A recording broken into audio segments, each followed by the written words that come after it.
The story begins with a woman calling for the player. His name is Jiang Suwen, and she extends her hand, warning that there is not much time left. It is explained that the demon of greed led a demonic army, and thus created a temple made of rare gold. This temple originally existed at the top of the tower. However, after the third divine demonic war, the remaining demonic forces, including this temple, were expelled. The demons ended up being exterminated, and this place, which seemed to enjoy peace, was suddenly attacked and eventually annihilated. The intruders moved through constellations with a power surpassing that of the gods and thus wiped out all the players. As a result, the tower became a graveyard for players. As he walks, the hero thinks that he can't believe the era of the 10,000 demons has fallen to the 22nd floor. But in this way, he has the chance to turn the game around to find what he was searching for, the vault and Amona. With a gaze full of determination, he begins to consider the possibility of going back in time. The system notifies that the player Sion has entered the era of the 10,000 demons. This is the first time a player has entered this era, achieving a historic feat, and it is said that he has entered the realm of the gods as a human. Relieved, the hero says that he has finally arrived. Looking around, he realizes that this is the era of the 10,000 demons and is impressed. Suddenly, the ceiling starts to collapse, and he wonders if he has realized where he is. At that moment, he decides to use the unique skill Journey Guide. This is the best skill for exploration, adventure, and searching obtained through the hero's leap. Using this skill, he asks it to lead him to the vault and an Amona. Quickly, he starts running toward the crystal to find what he seeks. However, he becomes confused as he realizes he is heading toward a dead end. Being at least somewhat intelligent, the protagonist realizes that this is a secret passage, so he pulls a candelabrum. Upon opening the passage, he understands that there is a lot of space in the area. Grabbing his own candelabrum, he begins to descend the stairs of the bizarre dungeon. Reaching a gigantic golden door, he understands that this must be the place. With the key in hand, he comments that he never imagined he would be grateful to Felchus since he screwed him over every time he could. Going back in time, the man offers the hero the key as payment. Irritated, the protagonist states that the contract did not mention this, and that if the man continues like this, he is out. With a malicious smile, a stylish man says that if he cancels the contract with the guide, his career as an adventurer is over. Returning to the present, the hero decides to use the key to open the giant gate. The system informs that the hidden wallet of the golden key has been activated. This is the golden key of Mammon, a key that grants access to Mammon's vault. As he opens the door, the hero begins to feel astonished and realizes that there is a great treasure in the room. Walking through the corridor like Scrooge McDuck, he says that they are all incredible. Sometime later, he finds the Cursed Sword, a martial arts manual that teaches the technique of celestial demons. Additionally, there is also an ancient 8th circle magic book and even a dragon heart. Confused, he begins to question how they managed to acquire all of this. With little time left, he decides to use Journey Guide again to continue his search. However, the crystal leads him to a pile of gold that he will have to topple. After exerting great effort on all the coins like Scrooge McDuck himself, he finally finds it. This is the artifact of the god of time, the Hourglass of Kronos. At that moment, the hero understands that even if he uses the hourglass, only the user will return in time. Thus, if he returns to the demonic war, the hero realizes that he can personally climb the tower to stop the intruders. In this way, he will at least prevent the apocalypse and thus save the tower. With that, the protagonist takes the hourglass in his hands. The system notifies that the Hourglass of Kronos has been used and that time the tower is being reversed for the first time. It also warns that he has 10 minutes before all the sand runs out. With a determined look, the hero states that if he goes back in time, he will do whatever it takes to prevent this kind of thing. However, some kind of monster with multiple tentacles invades the place, and fortunately, the hero manages to dodge it. Annoyed, he wonders why this is happening now. In reality, the monster appears to have multiple serpent heads. They all go to attack the hero, but he manages to evade them. Looking to the side, he realizes that there are not only treasures in this room, but also weapons of the gods. At that moment, he grabs Zeus's thunder, Astrap. Then, not wanting to waste much time, he quickly launches an electric strike toward the monster. The monster becomes completely enraged and, however, manages to hit the hero. Annoyed, the protagonist realizes that this monster is stronger than he had imagined. However, surprisingly, a gigantic sword appears beside him. This is Leventum, the Sword of Destruction. The protagonist states that by using the weapons of the gods, no matter how strong these intruders are, he will be able to defeat them. And moreover, this sword also exists to incite chaos. Then he swings the sword, charging toward the monster. He is engulfed in flames carried by the sword, while his opponent wields some kind of dark magic. Refusing to accept his death, the hero quickly dodges all the attacks from the giant serpent. And without hesitation, he delivers a single strike to the monster, burning it forever. Analyzing the situation, he realizes that the intruders are formed by using other living creatures. Looking ahead, he notices that its main body has finally been revealed. It turns out to be a type of boar with several snakes attached to its body. The massive boar then charges forward while the hero prepares himself. Looking to the side, he spots another weapon of the gods, something very convenient. This is the Radiant Spear Brionac. It is the weapon of the goddess of light known for piercing through everything that exists. In a magnificent scene, the hero throws the trident with all of his strength at the boar, piercing it completely. The strike was so powerful that the monster ended up exploding. And after going through all that, the protagonist remarks that it was incredibly difficult. At that moment, the system notifies that he's the first player to defeat an intruder, achieving a historic feat. At that exact moment, a device of Chronos activates as all the sand has run out. It explains that the Vault of Greed has collapsed, and that the vault no longer has an owner. At this moment, Jung is recognized as the new owner. The guild's mouth is destroyed, and the power of gluttony is granted to the player who defeated it. In shock, the hero questions what this means. Meanwhile, the system notifies that the player's causality is being reversed.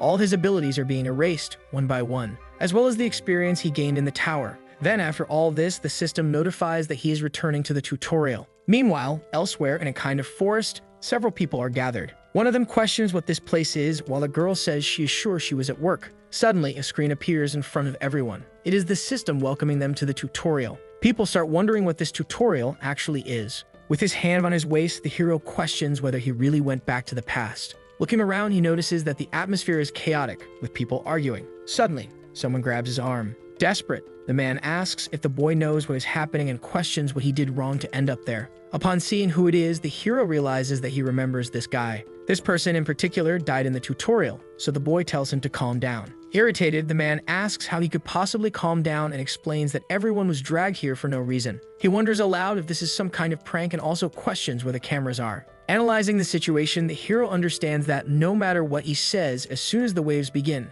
things will stabilize. At that moment, the system notifies that this is Chapter 1, Adaptation, and that they have only 4 minutes until the first monster wave. Upon seeing this system notification, other people begin questioning what these monsters could be. Meanwhile, the protagonist understands that everything remains the same as it was before. These are Jung's stats: Level 1, Strength 7, and Truth 9. With his hand in his pocket, the hero realizes that he didn't notice it at the time, but now he understands how serious his attributes are. However, he notices an authority of greed and of the needle, wondering what it could be. Soon he recalls when the vault was collapsing. At that moment, he understands that he can use this power as well. Without hesitation, he uses these abilities to open the Vault of Greed, obtaining the Fire Dragon's Breath, Thor's Hammer, and also the Celestial Demon martial arts. He affirms to himself that with this authority, he might have enough strength to fight. At that moment, the first monster wave begins. In shock, all the people realize that it is starting and question what they are going to do. From a distance, one of them spots some kind of animal. It is a pack of wolves. Without any hesitation,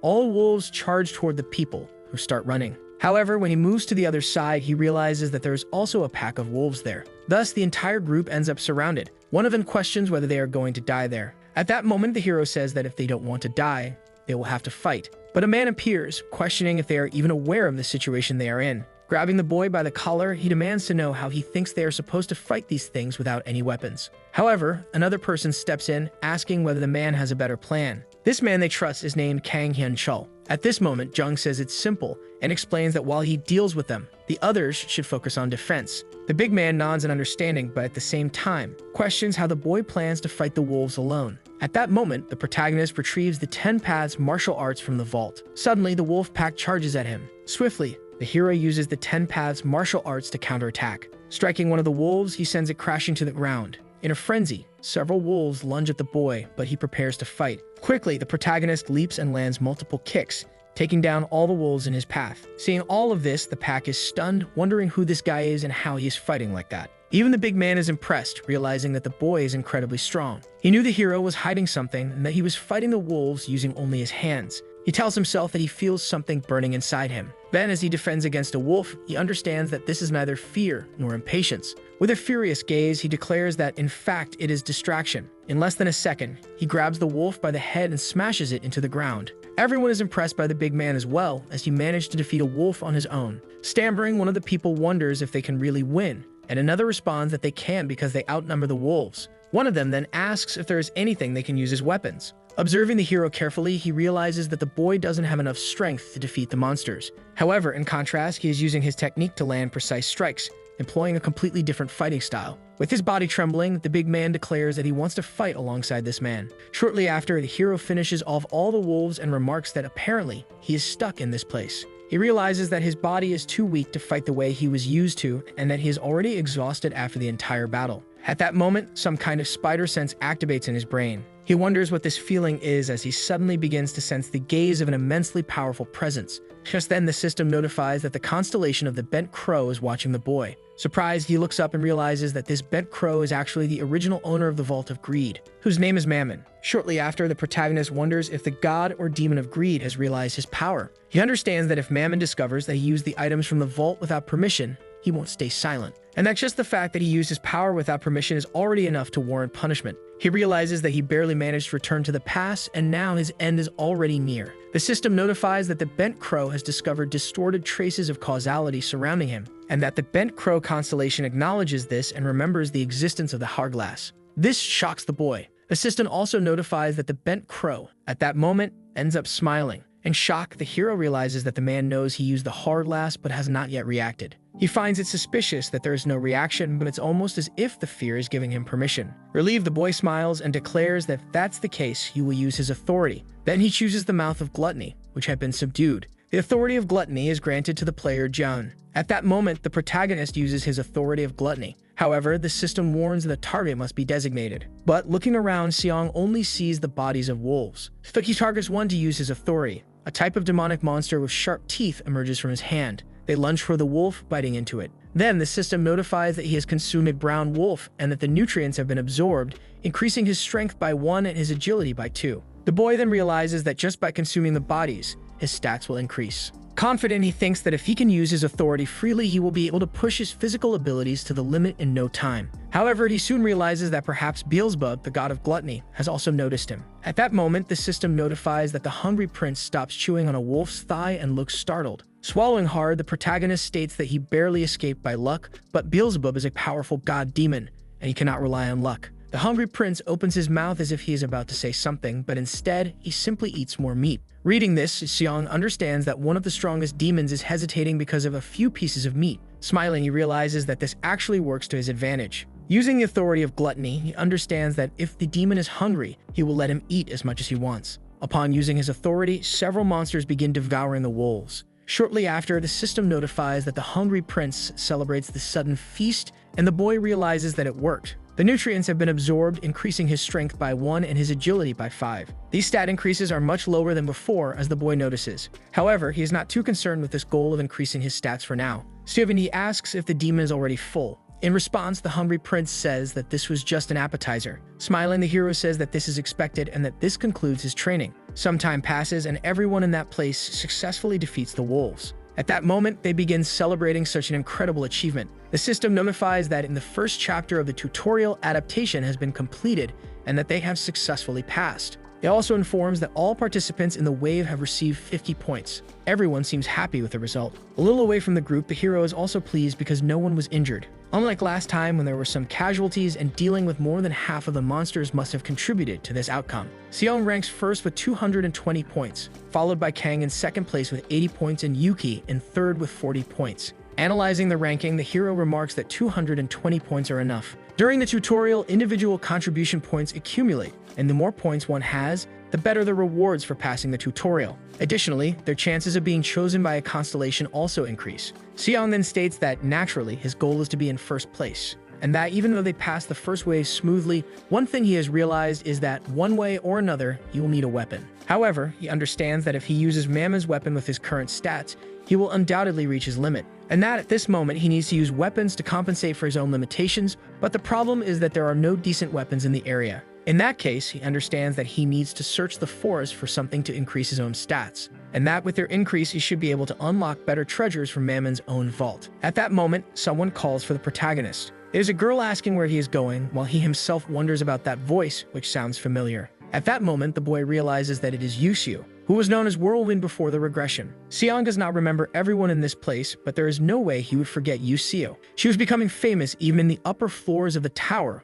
along with Kang, known as the Muscular Man. After all, she was one of the best in the tower. Exhausted, the girl asks the protagonist where he is going alone. However, the boy understands that every minute and second is crucial now that the tutorial has begun and he does not have time to deal with her right now. In response, he says that he is checking out the area and that standing still won't improve anything. However, the girl argues that they shouldn't be wandering around and should instead gather and first discuss how to handle the next wave. With his hand on his waist, the protagonist questions whether anything will change if they all discuss it among themselves, and she insists that it will help. Tired, the boy thinks that he does not have time for this, as it is not something he can explain in detail. Seong asks what she plans to do to ease their anxiety and states that regardless, once the second wave begins, everyone will just end up hiding again. Irritated, the woman says that even so, they do not know when those wolves might appear again, and it is dangerous for the boy to go alone. Suddenly, a screen opens in front of both of them. It is the tutorial, Chapter 1. Adaptation, informing that the remaining time until the second monster wave is only 2 hours and 57 minutes.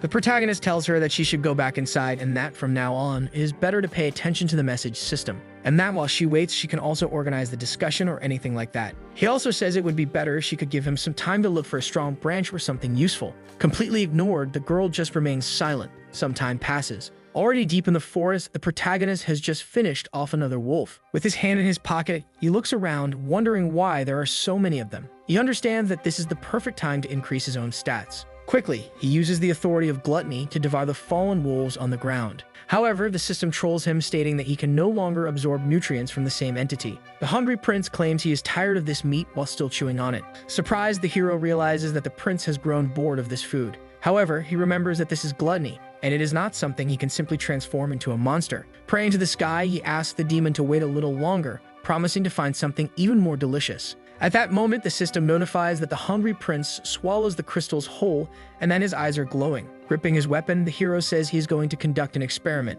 At that moment, he uses the treasure vault of greed. Retrieving a sword, he chooses Gran. He realizes that perhaps the treasures have lost their forms, leaving only their power, and they should soon belong to him. Then he understands that if he fuses the treasure's power into a suitable item, it will basically transform into a legendary sword. At that moment, his weapon begins transforming into a legendary sword, with bolts of lightning surging from it. However, something seems to be going wrong. Quickly, the weapon evaporates from his hand. In this case, Seong was unable to withstand the power of the legendary sword, and it ended up disappearing. Soon he realizes that he managed to adapt it in some way, but if he had used something stronger, he would have been reduced to ashes. Additionally, the authority of greed cannot be used by anyone other than himself. If Cheyenne was wondering whether it was possible for others to use this power, he discovered the answer while using a useless treasure on the wolf. For now, his only option is to increase his abilities to the point where he can handle the treasures in question. After thinking this over, he realizes that there's nothing else to do for now, and he just needs to find a weapon. As he walks through the forest, he understands that he won't find anything suitable and that it would be helpful to have a guide. Seeking an easier path, he decides to open the treasure vault of greed again, retrieving the item Not Snout, which grants an excellent sense of smell to locate prey. Quickly, this item takes hold of his body. As a result, his sense of smell becomes much more acute, and upon testing it for the first time, he catches an interesting scent. Without a second thought, the hero rushes forward, thinking that the strong smell of rust confirms his suspicion. At that moment, the hungry prince starts whining about how the skin is stuck to his back. Reading this, the hero realizes that he is dealing with a pig rather than a constellation. After running like crazy, the protagonist is completely exhausted. In the distance, a wolf watches him, growling. At that moment, the hero suddenly detects another scent. Turning around, he notices the presence of a mysterious creature. It is a wolf with an extremely murderous aura and even a scar over its eye. At that moment, the hero becomes somewhat nervous, as this is a gray wolf. He considers the possibility that the wolf already knew where he was, just as he had scented him, and that before his regression, he had been too busy just running away. At that moment, a massive energy envelops the hero. He declares that this time things will be different. Quickly, the gray wolf lunges at him with full force, but the protagonist in turn manages to dodge. While doing so, he notices that the wolf, besides being larger, is also faster than a common brown wolf. Seeing that he has been wounded, he realizes that this is no ordinary monster. Analyzing the situation, he understands that the gray wolf was intelligent enough to attack his weak spot, trying to finish him off in one strike. He tells himself that if he had not materialized his martial arts, he would be covered in strawberry juice by now. Quickly, the wolf charges at him again, but the hero manages to evade once more. Standing beside the wolf, he prepares to use the 10-step reverse kick, striking it with full force. However, the kick has no effect at all. On the contrary, it only ends up hurting his own leg. Annoyed by the situation, Seong wonders if this is happening because his attributes are too low, even though he is certain that he hit the wolf's stomach. Looking closely at the area, he realizes that the beast is incredibly strong and has barely suffered a scratch. Dodging once again, he understands that he has strength and speed, but not enough to surpass the wolf. As he distances himself a bit from his opponent, he questions what he should do now. At that moment, a pack of brown wolves appears to assist the gray wolf. Backing away from his position, the hero realizes that this is bad and that he might not be able to escape this time. However, once again, fate helps him by dropping a weapon right next to him. The brown wolves charge at the hero, who in turn grabs the sword. As he strikes one of the wolves, he remarks that even though the sword is rusty, it is still quite sharp. After this strike, the brown wolf crashes hard to the ground. Smiling, the hero says that for a sword like this, it's not bad at all, and then he finishes off one of the wolves. With a determined gaze, he thinks that he has finally found the weapon he was searching for. And now that he is in this situation, he has no intention of backing down. Observing the gray wolf more closely, he tells himself that he will end this before the next wave. Quickly, he uses the domination of greed. Then he activates the Ramel family swordsmanship skill and states that from now on, things will be different. Fearless of the danger, the gray wolf becomes enraged and lunges at the hero. In a frontal attack, the hero strikes the wolf's mouth with his sword. However, the wolf manages to hold it without much difficulty. The hero then pulls the sword back and swiftly delivers multiple slashes toward the animal. These strikes are enough to severely wound it. At that moment, the protagonist realizes that it's no wonder this swordsmanship is on the same level as that of the imperial family. Without giving the beast any respite, he charges at it once more. Then he finishes off the wolf with a frontal attack. The creature growls in anger but ultimately cannot resist. At that moment, the system notifies that he has defeated the boss of the wolf forest, the Groundkeeper Wolf. It also informs that the boy has leveled up and gained 500 points of personal merit, along with the Grey Wolf's hide. Xiong realizes that he is excited for another reason besides obtaining his weapon. That reason is the goal of increasing his personal merit, which can be achieved in various ways. The first method is through battles, as seen in the tutorial's monster network. The second method is by encountering and defeating a monster in isolation. The third method is a bit more brutal, requiring him to defeat other players. This won't happen now, but by the end of the tutorial, the number of players drawing their swords against each other will increase dramatically. He understands that this is the easiest and fastest way to gain personal merit. Using the authority of gluttony, he absorbs the Groundkeeper Wolf. Absorbing its nutrients, he gains 3 in strength, 5 in agility, and 2 in vitality.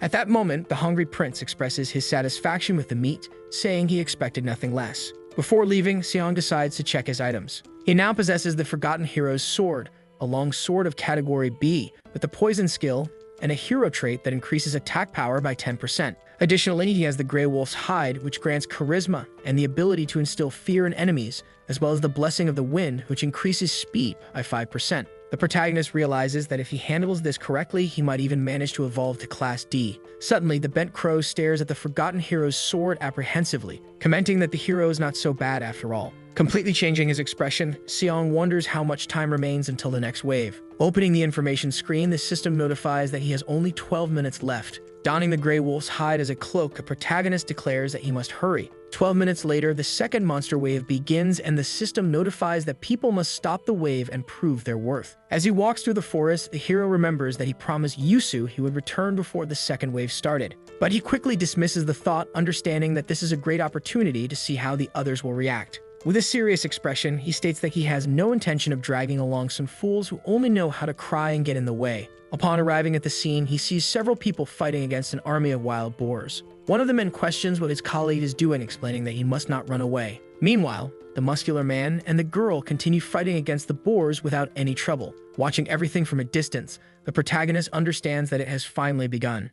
A crow among the crowd starts squawking, telling someone not to dodge but to block. It then questions a blonde-haired man about what he is doing, commenting that he used to work in his company. Kicking, the boy states that he should fight properly if he doesn't want to be fired. Hiding in the bushes, the hero realizes that there are always useless people everywhere. Looking at the others, he notices that they are fighting better than he expected, especially Kang and Yuxio. And considering that they don't have their own equipment, both of them are doing quite well. Walking like a boss, the protagonist declares that now it's time to step in. After defeating the boars, the girl thinks that if she hadn't held onto that boy, she would never have been able to do anything. Suddenly, one of the boars wakes up and charges toward her. Quickly, the woman manages to dodge. But looking at the ground, she realizes that she is bleeding. At that moment, the boy's words echo in her mind. Meanwhile, a fierce boar continues running, ready to finish its target. In an instant, she regains her courage, telling herself that she just needs to hold on a little longer. At that moment, the protagonist appears and finishes off the boar, saving her. She is in shock at what she just witnessed. The hero then explains to her that they first need to deal with the boars that are still coming.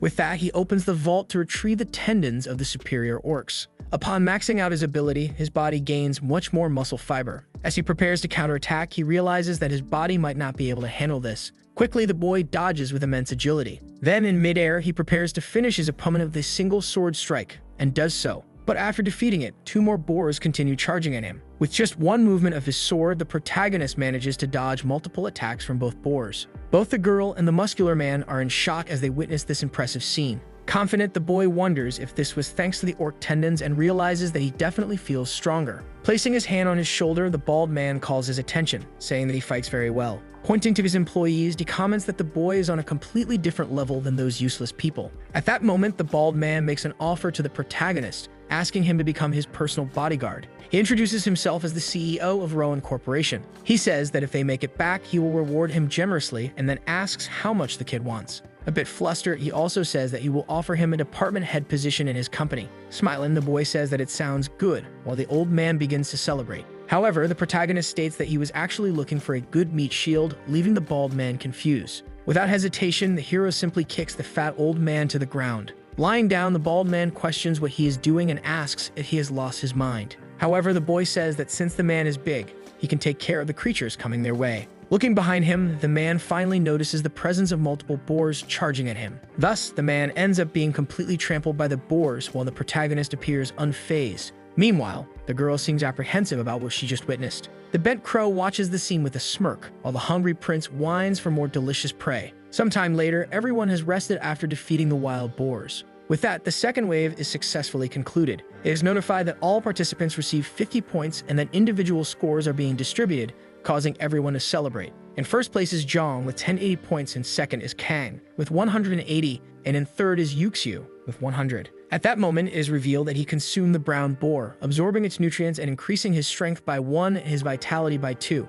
Meanwhile, the hungry prince devours the boars, savoring them and eagerly awaiting more food. Looking at the finished boar, the boy thinks that he will keep it for food, and that before his regression, all he ate was wolf meat, so he knows just how bad poorly prepared meat tastes. Preparing his meal, he comments that the rust in the mud doesn't bother him, but that he shouldn't worry about it now because he is starving. Suddenly, someone approaches, wanting to talk to the protagonist. It is a girl asking if she can help. With her hands injured, she explains that she used to run a restaurant and knows a few things about meat. At that moment, the hero realizes that she must be a chef and decides to let her handle it. Looking around, he notices a crowd of people offering to help in various ways. One of them asks how they will manage to start a fire. In response, the blonde man says that he hadn't thought about that. However, the hero ends up opening the Vault of Greed and retrieving the hunting ember to assist. Shortly after, the fire is successfully started for cooking the food. Meanwhile, the hungry prince licks his lips, sensing a delicious smell. Wary, the hero simply tells himself that he also needs to eat. Sio approaches, offering the boy some water, which he accepts.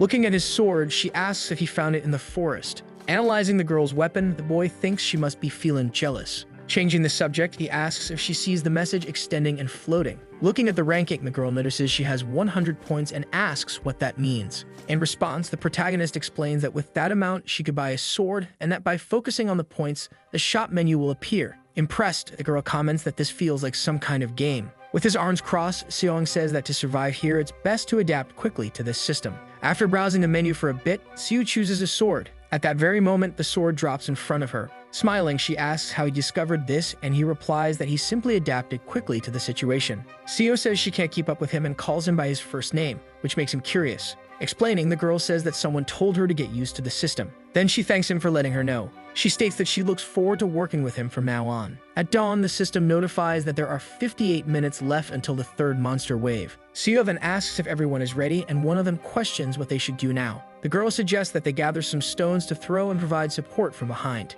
Analyzing the whole scenario, Seong realizes that things have changed compared to before, and that it might be because of Sio, since having someone in command helps reduce panic. He affirms that this is good because this way he can focus on the hidden piece. With that, he opens the vault again to retrieve the blue mana circle. This is the most basic element obtained for mages to use their own magic. However, this mana circle is known to be less efficient than those of the 7 towers. But in any case, there are always various training methods available. First, you must establish a foundation with the blue towers method, and after that, build pillars on the foundation using a more advanced method. Additionally, he cannot forget about the Dantian either. Focusing, the hero states that he can draw mana through the mana circle, but this is merely a training method for magic. He thinks that for martial artists, he needs to refine his Dantian whenever he gets the chance. While meditating, he thinks of it as following a river and consults the Blue Tower's notes regarding its knowledge of Mammon's treasure. Concentrating fully, he affirms that he can feel the energy flowing through his lungs, and that by being careful he can reach the energy trapped within him. As he wonders if this energy will merge with his own body,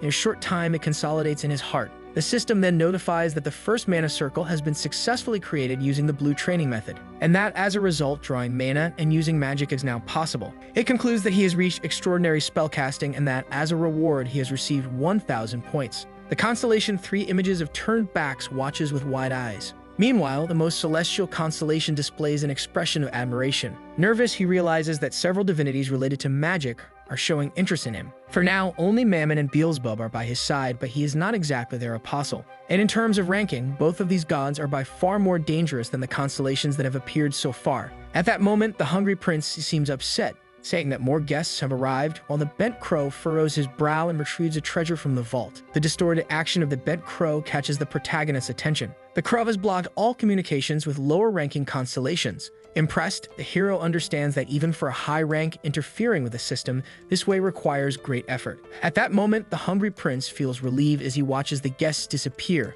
while the crow silently observes the boy. Then the hero realizes that his focus now must be returning to his own mana refinement, and that despite its low efficiency, the Blue Tower's training method is clearly strengthening his mana circle. At that moment, someone approaches the boy, asking if he is sleeping and questioning what kind of person sleeps sitting up. The man then tells him to get up quickly because only 12 minutes remain. Opening his eyes, the protagonist is shocked, wondering why this guy is here. The blonde man comments that he hasn't moved for an hour, while the hero questions why that matters. Then the laid-back man says that he's being too cold and that everyone is in the same situation. The hero remembers that this guy's name is Park, a worthless person who tormented the weak and stole food before the regression. However, analyzing the situation, he notices that things are different now, likely due to the changes he made. As he stands up, he recalls that Park has always been this way, strong against the weak and weak against the strong. Then the shameless man says he just wants to be his friend and points out that, as it seems, the hero doesn't have any close friends yet. Jung vividly remembers the hardships this guy caused him and how he was even pushed into the forest.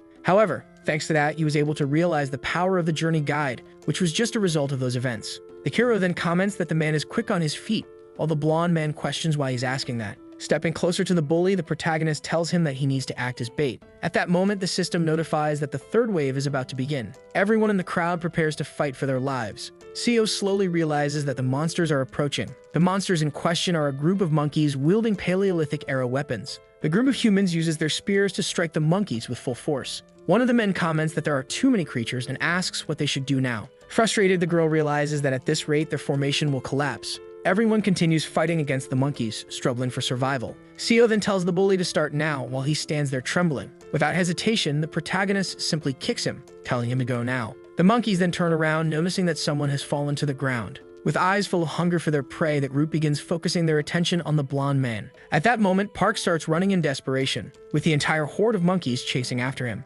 Watching all of this calmly, the hero simply thinks that Park is faster than expected. At that moment, the bully calls out to the protagonist for help, saying that he can't take it anymore. Seo then tells him to come to him. Focusing, he begins using some kind of magic while telling the man not to get hit. Worried, the bully doesn't understand what he means by that. The boy starts using the fireball spell that was in the Vault of Greed, and without a second thought, he launches it toward the group of monkeys. As he runs frantically, the bully notices a fireball approaching his face. By reflex, he leaps with all his might to avoid being roasted. Irritated, he questions what the boy just did and asks what kind of magic that was. Everyone around comments that this seems like something out of a fantasy novel and wonders if they can use magic as well. Looking at the crowd, the hero understands that they should be able to handle the rest, and that if they don't keep fighting, they will never gain experience. And he realizes that points can also be obtained outside of this battle. Using his authority of gluttony, he absorbs nutrients, increasing his agility by 3. The hungry prince then states that he is satisfied with the well-done meat. But looking at the ground, Park says that he will serve the protagonist for the rest of his life. Turning away, the hero simply says that's good, and that he should take the opportunity to eat some bananas. Meanwhile, in another location, several boars are beginning to dig into the ground. Suddenly, the hero arrives and swiftly finishes off all the creatures in the area. Sidong levels up, reaching level 3. The system then notifies that he has successfully passed the third wave, and that all participants have received 50 points. Looking at the menu, the boy understands that the main mission has also ended. This means that people's determination has changed, as he thought it would take another 10 minutes. At that moment, a giant boar appears before him. It is the boss of Boar Hill, the burrowing boar. Using his usual tricks, the protagonist opens the Vault of Greed and retrieves the wiring. Striking a heroic pose, he prepares to finish the boss. With just a single strike, he unleashes an immortal attack on the monster, defeating it instantly. As a result, he earns 500 personal merit points and also obtains the giant boar's fang. The hero realizes that unlike the gray wolf's hide, which was like a hood, this item is just a raw material. Since it cannot be used without being processed, he simply stores it in his inventory. Suddenly, a pillar of light appears beside him,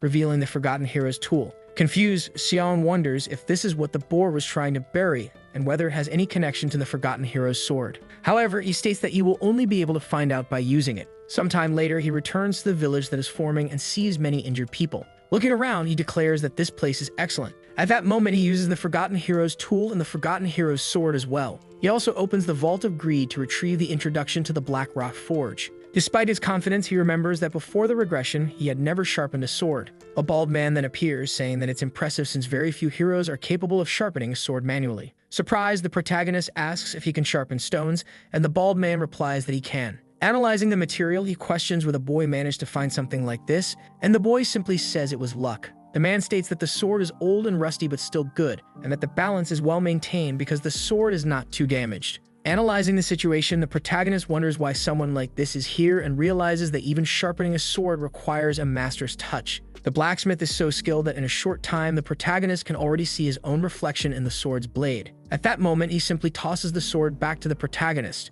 Testing it a little, the hero notices that it feels different, with a sharper edge than before. This is the forgotten hero's sword, which now has a sharpening effect of over 20% and increases attack against monsters by 15%. The blacksmith explains that although a sword seems simple, it is delicate, and sharpening something past its prime is a refreshing experience. Seeing the boar's fang and the gray wolf's hide, the bald man asks if he can work on them as well. At that moment, the Golden Crown Soldier shows interest in the player Gushang Xiak. The hero then recalls who the Golden Crown Soldier is. He is one of the 72 demon lords under the command of the 7 deadly sins, also known as the 28th demon lord Beres. He mentions that while some believe Beres is a war fanatic due to his appearance atop a red horse, in reality he is skilled in alchemy. His craftsmanship with iron rivals that of Hephaestus. However, while Hephaestus valued balance, Beres focused solely on destruction. His weapons were so powerful that even the gods coveted them. Reading this information, the bald man wonders what it all means. In response, the hero explains that it's a constellation, leaving the old man even more confused. Xiong then clarifies that constellations are divine beings that reside at the top of the tower, while the blacksmith questions why a god would be interested in him. Curious, he asks how the Guardian knows this, and the Guardian replies that he is simply receiving attention from a constellation. The bald man asks if he needs to do anything, and the hero tells him to just continue doing what he was before because they are not dangerous. He even comments that receiving their attention can be very beneficial. He explains that this is how he learned to manipulate fire. The blacksmith then says that this is tempting, showing immense interest. Lighting his hand with fire, Xiong gently tells him to keep supporting him. He states that the blacksmith is more valuable doing this than fighting a monster with wooden sticks. The hero understands that having a master to maintain his equipment is a great advantage, and that he won't have to worry about it in the future. At that moment, the system notifies that there are only 3 hours and 21 minutes left until the next monster wave. Opening the Vault of Greed once more, the hero uses the 3 talents ability. While meditating, he thinks that he has already created a mana circle, and that the next step is the Dantian. The mana circle was not created in the heart, but the Dantian is something that must be opened in the lower abdomen. He states that he must guide it to open by itself and move it.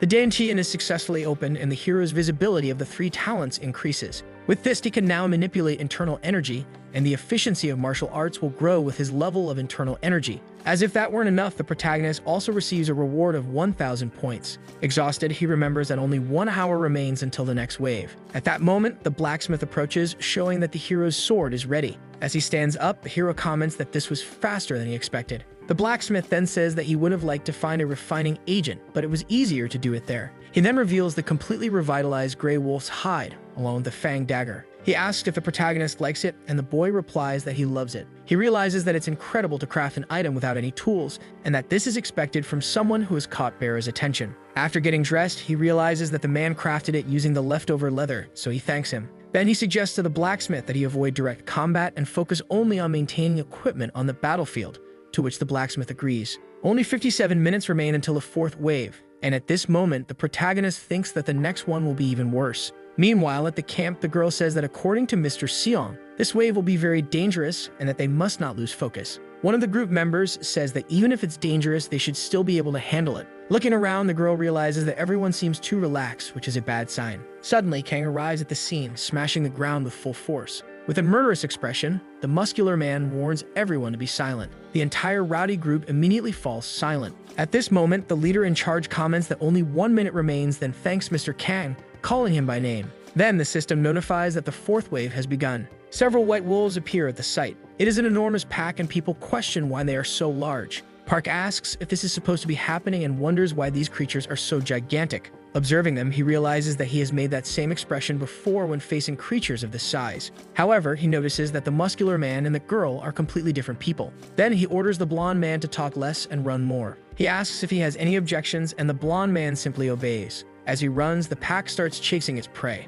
The man is completely desperate. As Seong prepares to use his fireball spell, he launches it at the bully without even warning him. After the explosion takes out the wolves, the hungry prince quickly grabs his utensils, eagerly awaiting the barbecue. However, one of the wolves manages to survive. Drawing his sword from its sheath, the hero warns that it's an eye for an eye, a tooth for a tooth. Opening the vault of greed, he retrieves the blood wolf's swordsmanship, and with a murderous aura, charges at his opponent. Using the first form of blood wolf's swordsmanship, he defeats it with a single strike. He realizes that his dantian is now open, making his martial arts even stronger. Several wolves in the pack are still eager to take down the hero. He announces that the first form of blood wolf swordsmanship has been enhanced using internal energy. At that moment, the hero becomes even more overpowered, delivering multiple strikes simultaneously at the wolf pack. It is a completely one-sided battle, defeating them in mere seconds. In shock, Park questions if this is even the same man. Using the authority of gluttony, the hero consumes the gray wolf, absorbing its nutrients to increase his strength by 1 and agility by 3. At that moment, the hungry prince opens his mouth wide to eat. Frightened, the bully asks Hung if he can't help the others. The rest are struggling against the wolves except for Kang and the girl, who are performing much better. However, the bully is already getting exhausted, unable to keep up with the wolves' movements. In contrast, Yu shows no weakness, taking down the wolves with ease. At that moment, the crowned spider constellation starts watching Yusu's swordsmanship with great interest. The hero understands that this spider is one of the best among the 72 demon lords, and also that this constellation is the master of natural swordsmanship, interested in anything related to the art. Then, the constellation announces its desire to evaluate Yusu's potential, catching her attention. Without losing focus, the girl continues striking down the wolves with precision. Remembering the past, Seong recalls that her sword speed was unparalleled, and even wielding only one sword, it looked as if she was striking with multiple blades at once. He remembers that this is the power of Bao, and that it is testing whether Yusu is worthy of its strength. As the girl wipes out all her opponents, one of the men stammers while hearing Seong say that this is their chance. Then the system notifies that the spider appears genuinely happy to witness all of this. It also announces that the fourth wave has been successfully completed, and that all participants will be rewarded with 10 points. Seong ranks first with 4,920 points, Yusu with 900 and Kang with 580. After defeating so many monsters, the girl feels an overwhelming exhaustion, collapsing toward the ground. However, the hero catches her in his arms as if he were some kind of knight. A man suffers a severe leg injury, and at that moment, the blonde woman asks if there are any nurses or doctors nearby. A man appears, saying that he can't do anything without the proper equipment. Everyone turns around with a crazed expression. They say that if that guy had helped, things would have been different, but he just stood there watching without lifting a single finger. At that moment, the protagonist approaches while the other man questions what he is trying to do. However, Seong simply tells him to move aside. At that instant, the hero opens the Vault of Greed and uses the healing light. Quickly, the wounded man's injury begins to heal. The blue-haired woman then asks if the protagonist can help in another area as well. He explains that he can't give too much, and she says she will gather only those in critical condition. Sometime later, alone, the hero understands that this is more than enough, beyond what he expected. Suddenly, he senses the presence of Kang and the big man approaching. Not understanding anything, the protagonist asks what he wants. Answering directly, the man simply says that they should fight. Smiling, the hero thinks that this is something typical of Kang, and that if he wanted to talk to him, he would have to break his spirit first. Then the muscular man tells the hero that he should take up his weapon and use magic as well. Quickly, the protagonist explains that he doesn't need to, which irritates the man even more. At that moment, the hero states that Kang must defeat him with bare hands first if he wants him to use a weapon. Without hesitation, Kang accepts and charges at the hero with full force. He attempts to land a frontal strike, but the protagonist manages to dodge. Analyzing the situation, Seong realizes that the man's attacks are powerful, but that his defense has openings. Displaying immense agility, he tries to land a kick on his opponent, but Kang blocks it with his leg. The protagonist then understands that, at the very least, Kang's equipment is impressive. Counterattacking, the man tries to hit him again, but once more, the hero dodges. Thinking to himself, he realizes that there's no way he can handle Kang barehanded in his current state. At that moment, he resorts to Tai Chi, a martial art developed in southern Chinese schools.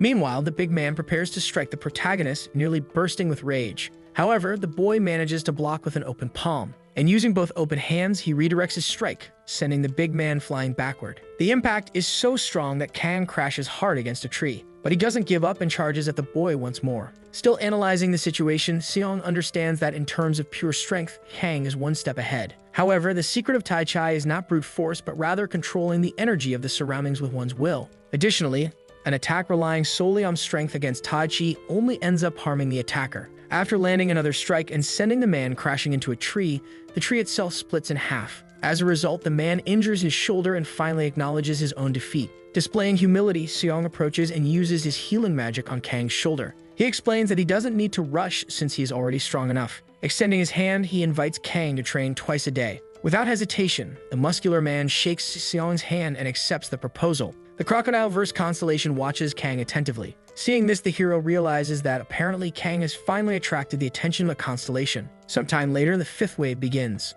With his arms crossed, the protagonist notices that the entire group's attitude has changed significantly. Previously, they had faced wolves and monkeys, so he quickly wonders what will come next. And apparently, it's a group of much wilder and more aggressive boars. Yusu orders everyone to grip their weapons firmly. Then she asks what exactly they are dealing with. However, the hero says that this time the boy should sit out. He thinks about how he had been holding back and handling most of the enemies to help the others, but apparently that is no longer necessary. And besides, everyone has gained their own points to survive. At that exact moment, the girl is handling one of the giant boars alone. The same goes for Kang and Sue, who managed to lift a giant boar using pure strength alone. At that moment, the hero realizes that they are using the Tai Chi technique. Analyzing the entire situation, he declares that he doesn't even need to intervene anymore. Then his companion asks where he is going and states that he wants to go too. However, the hero explains that he doesn't need to as he is going to climb the mountain. Then he points toward a massive rocky mountain that resembles Mount Everest. Trembling in fear, the bully simply wishes him a safe journey and says he will take care of the camp. Sometime later, the hero walks calmly through the mountain, near a group of monkeys. One of the monkeys, without hesitation, jumps with full force to attack the protagonist, but ends up going to the sky quickly with just one strike of his sword. The hungry prince then complains, saying that he is still hungry. At that moment, the hero realizes that taking care of him is like taking care of a child or even a hungry pet. Then he explains to the entity that it should not worry, as he intends to give it something much tastier at the top of the mountain.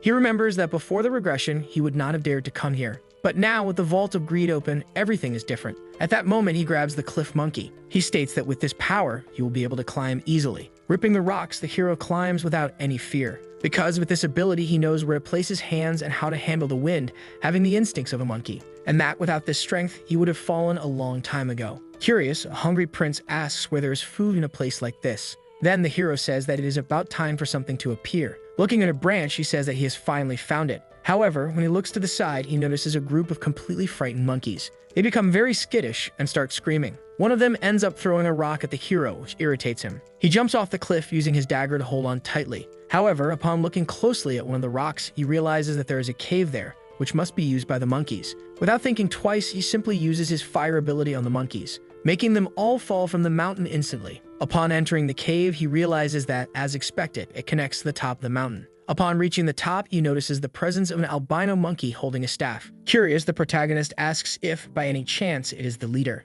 He also says that it is not as if the monkey were Sion. At that moment, the hero remembers the great and wise constellation and thinks about the possibility that this tower was designed to imitate it. But he quickly changes his mind as it does not even come close to the real one. Using his sword, he manages to block the albino monkey's attack. With a confident expression, he states that this is a real fight. The albino monkey is very agile with a staff, but the boy barely manages to dodge. The boy realizes that for a boss monster in a tutorial map, its skills are quite impressive, and that if he continues only defending, he will be at a great disadvantage. With that, the hero ends up retreating and sheathing his sword. However, charging forward, he states that he needs to attack while minimizing the damage he takes. At that moment, he manages to grab the monkey's staff, leaving it in complete fury. However, the staff itself is sturdy, not allowing him to do much. Using his strength, he rips the staff from the albino monkey's grasp. As he holds it, he realizes that it is heavier than he expected. With that, the monkey's aura changes completely. The system notifies that the boy has unlocked a treasure from the Vault of Greed.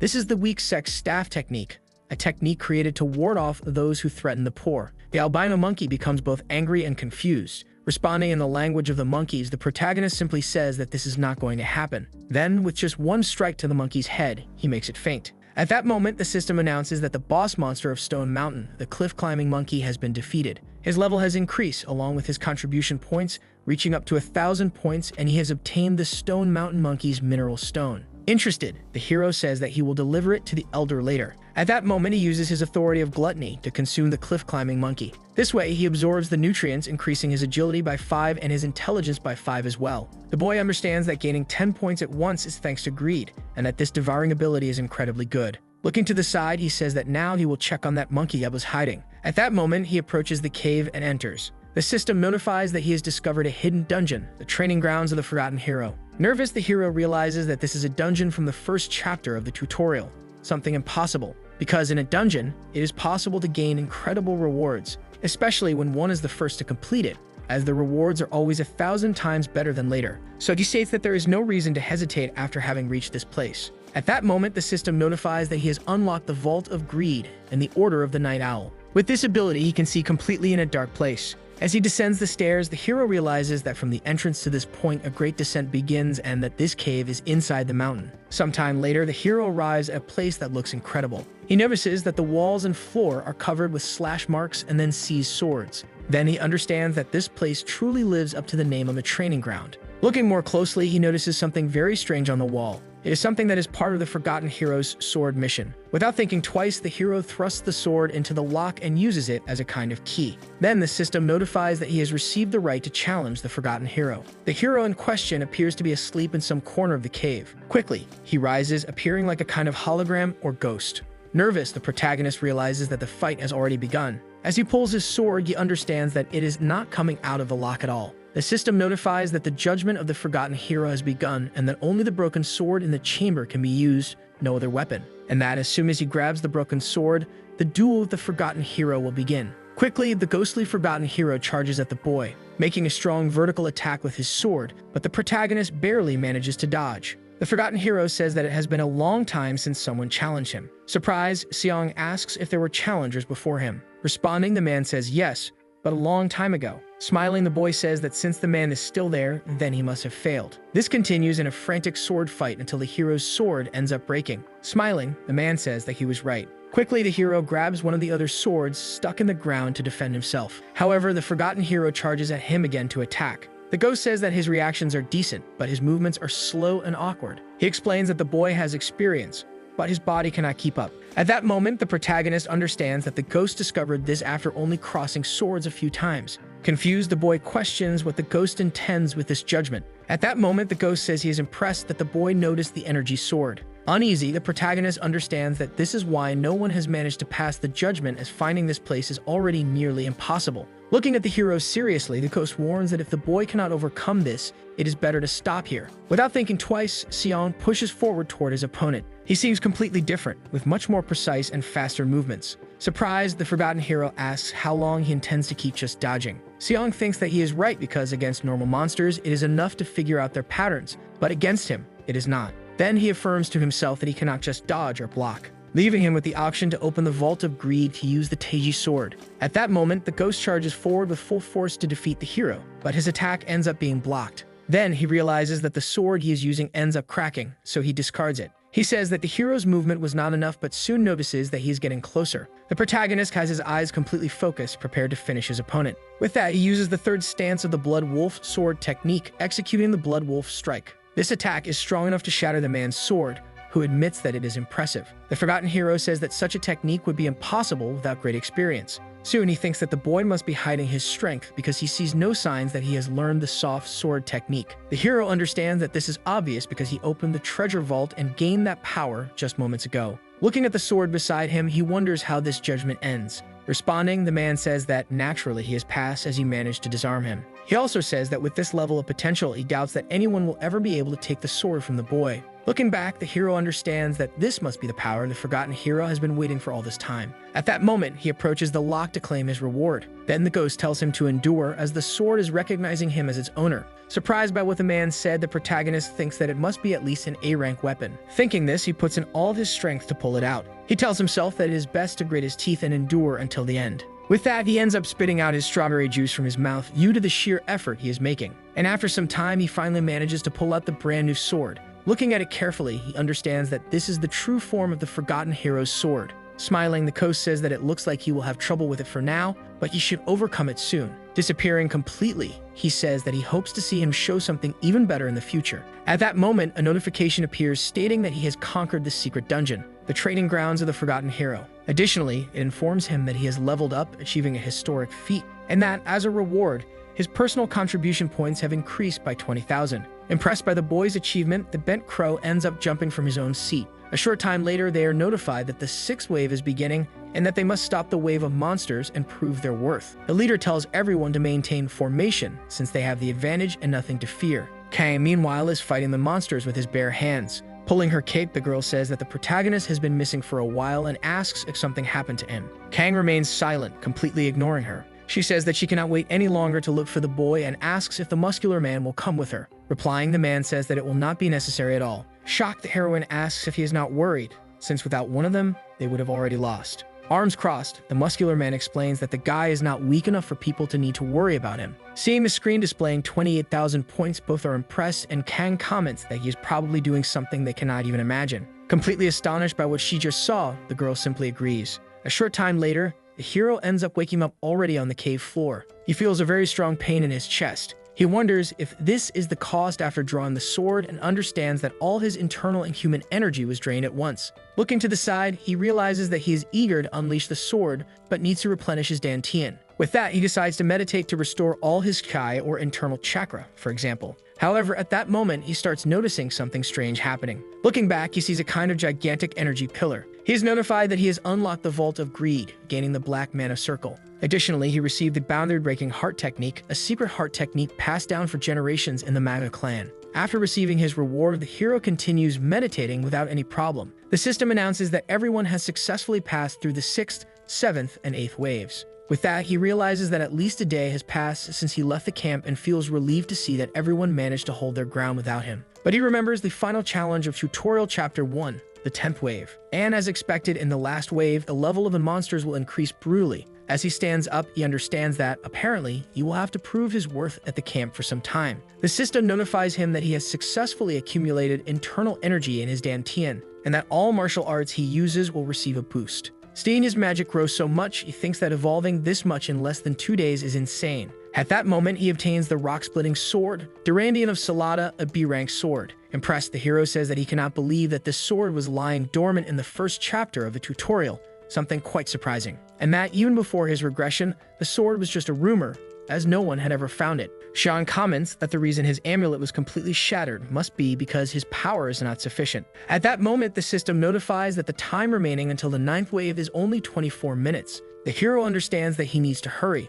so he rushes out of the cave. Meanwhile, the entire group is fighting against red monkeys. One of the women asks about the wounded, while another says that they do not have time to worry about that. Quickly, a monkey charges forward to attack a girl, but the fierce one arrives to defeat it with ease. The crowned spider constellation corrects the player's stance, saying that her movements are dull. Panting, she realizes that from the 7th wave onward, the monsters have become much stronger. At that moment, a red monkey tries to attack her from behind, but she notices that her arm does not move at all. Kang then pulls the entire ground with force, completely shattering it. The girl falls to the ground and simply thanks him, while he tells her to take deep breaths for now. She asks about the wounded, and the muscular man says that if she falls while protecting them, the entire camp will be destroyed. However, the heroine notices that Kang is also exhausted and states that if that guy doesn't show up, they are doomed. At that moment, Park arrives running, holding a banana, saying that they have reached their limit and can't hold on any longer. At the same instant, she ends up tripping on the ground, dropping the bananas while a monkey rushes in to finish her off. Suddenly, all the monkeys are struck by a powerful electric shock.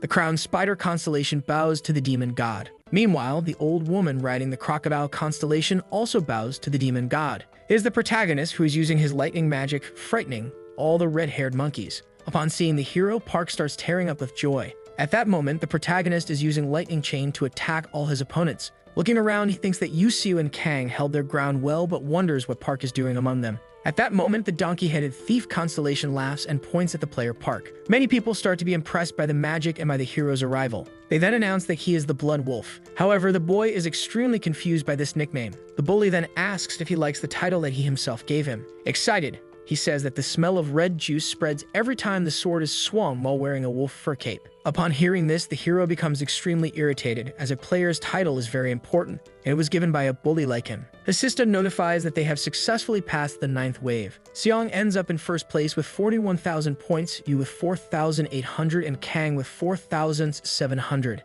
At that moment, the duo in question runs toward the protagonist. Nervous, the girl says she was worried and asks where he was. The hero says he will explain later and that for now, she should focus on taking care of the camp as a whole. The girl then says she agrees but insists that he must explain everything later. The hero feels relieved because for now, Siu is the leader of the place. Suddenly, the muscular man approaches, commenting that the girl has gotten stronger than before. The redhead tells them to meet later near the old broken tree. Confused, the boy wonders if he is challenging him to a duel. At that moment, Valenthan approaches. Seong tells him to report the situation, and he says that after he went to the Rocky Mountain, the 6th wave ended without any problems. While he speaks, the hero wonders if he had noticed that this guy had developed this talent, because he remembered him being dead weight before his return, but now his memories and skills in the report are quite competent. He thinks that apparently he has caught the attention of the rank 6 Demon Lord Balfour. Continuing the report, Valenthan says that the twins set up wooden barricades. At that moment, the hero remembers the existence of the twins in question. One of them says she told them to make the place more resistant, while her sister argues that if they had followed the plan, they wouldn't have finished before the wave started. Park calls them Hana Hyung and Han Dong, questioning what they are doing. Surprised, the hero recalls that indeed there were 2 of them. He remembers that since the 3rd wave,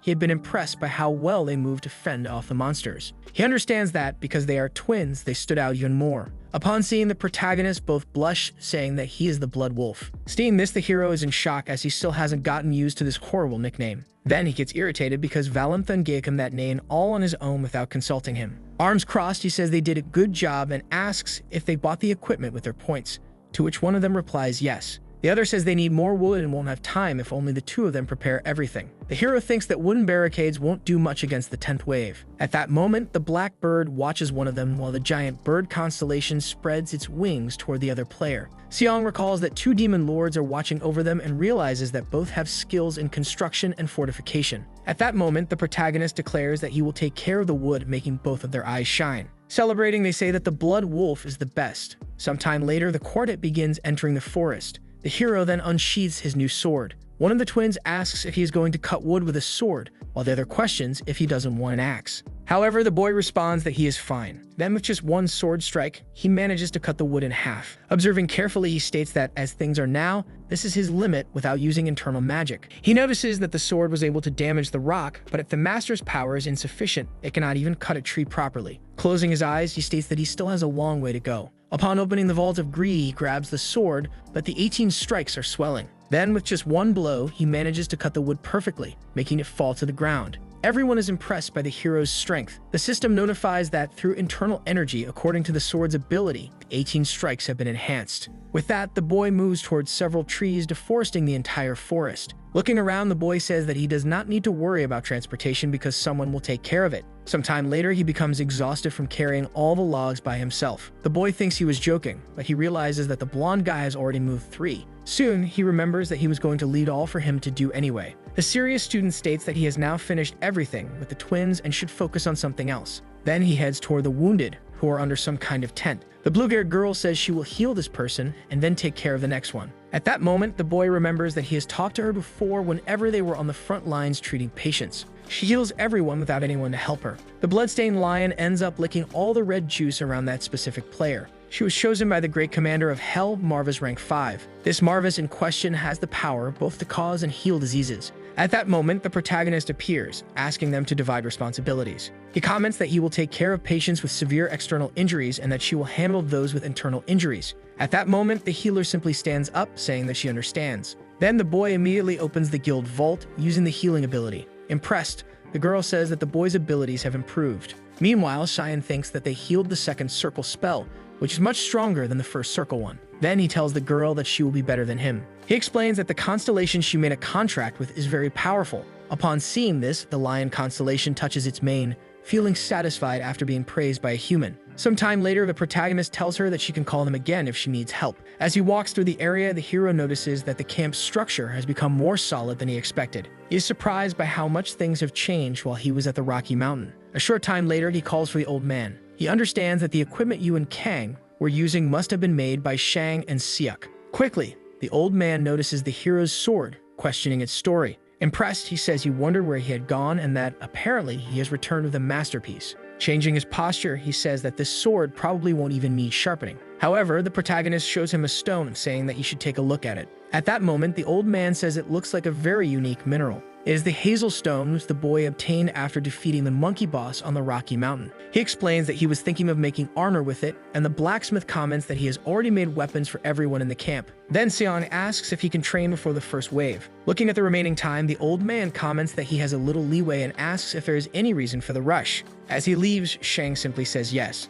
Then he thinks that he is planning to go all out in the next wave. A short time later, he and Kang are training, and then he comments that the muscular guy has improved a lot during this time. He says that he has even learned the Tai Chi movements properly, even without ever having studied them. And the redhead responds that he has a talent for learning with his body. However, the hero says that this is not exactly maximizing his strength. Suddenly, he charges at the unprepared muscular guy. The hero uses the Jinju family fist technique, a martial art specialized in close combat. At that moment, both fists collide. The muscular guy's body is trembling while the hero remains firm. Seo feels the impact, impressed by what she has just witnessed. As he looks at his hand, the redhead sees it trembling, realizing that the boy's fist is truly strong. After that, the hero says that when the man's form is complete, he will also teach him the mental techniques. The Dumb of Affairs calls for Jong Pil, who quickly arrives like a lackey. He asks if the boy is free, and he replies that he is. Without any ceremony, the protagonist orders him to spar with Han Chul. However, the man's murderous expression ends up scaring him. The blonde guy says he has something important to do,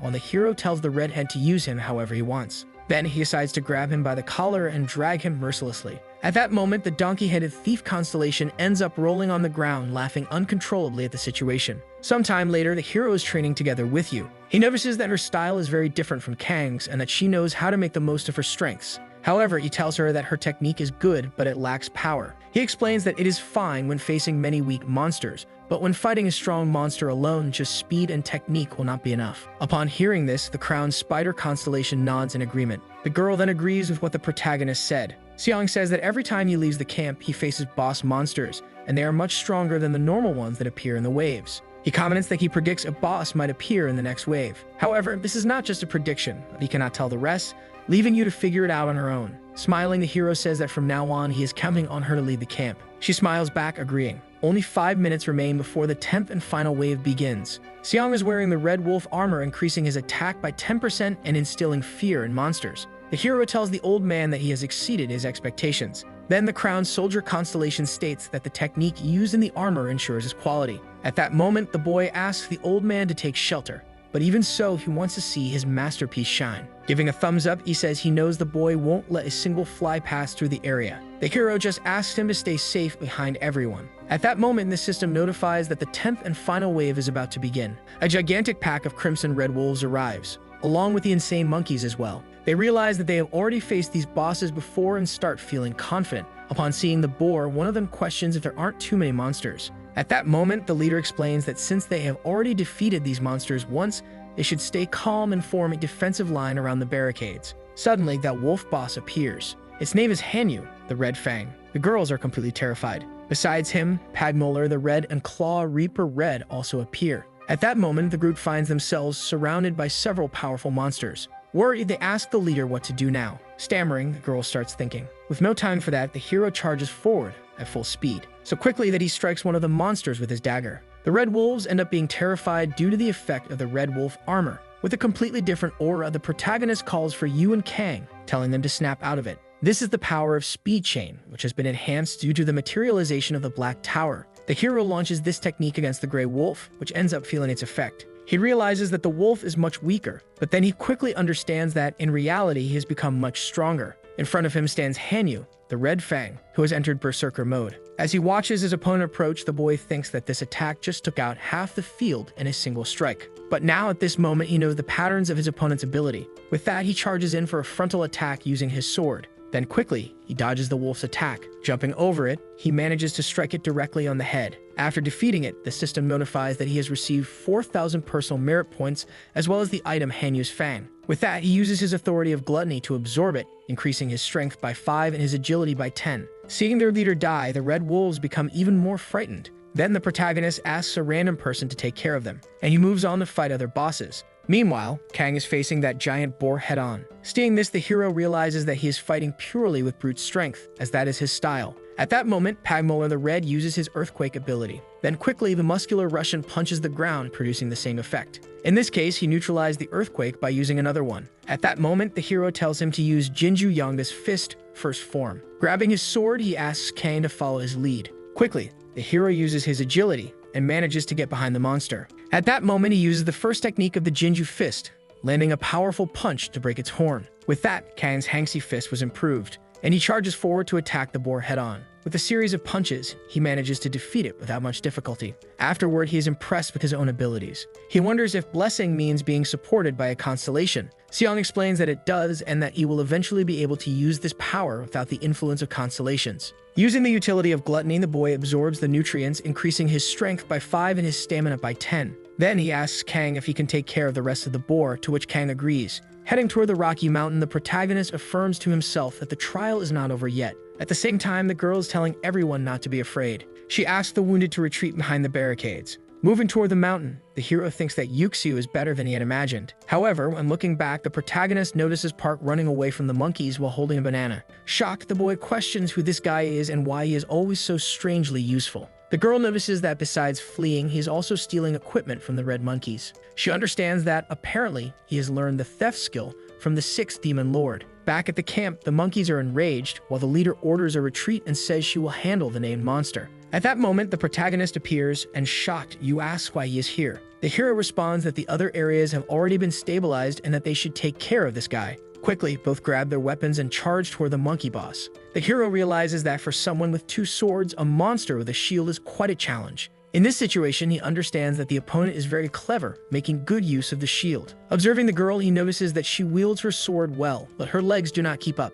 Getting closer, he asks you to follow his steps from now on. He explains that the easiest way to learn is through real combat. At that moment, he uses Kamile's dual swordsmanship. Fully unleashing his aura and expression, the protagonist states that no one can keep up with him when he uses this ability. From a distance, the girl is impressed by his skill. With a quick movement, the hero grabs his dagger and spins toward the monkey. In milliseconds, he lands several precise strikes. Gathering courage, she runs toward the monster. Both strike it with multiple blade attacks, giving it no chance to defend. Smiling, the protagonist says that she is keeping up well and that they should move even faster. With that, they end up creating a kind of tornado from their incredible speed. This way, they manage to strike the opponent from multiple directions. With eyes filled with determination, both stare at their enemy and finish it off with a synchronized strike. At that moment, the system notifies that Claw Reaper Red has been defeated. He increased his personal merit by 4,000 and received the sword of the defeated monster. Seeing that their leader has fallen, all the monkeys are in shock and begin to retreat. Then a notification announces that they have successfully completed the 10th wave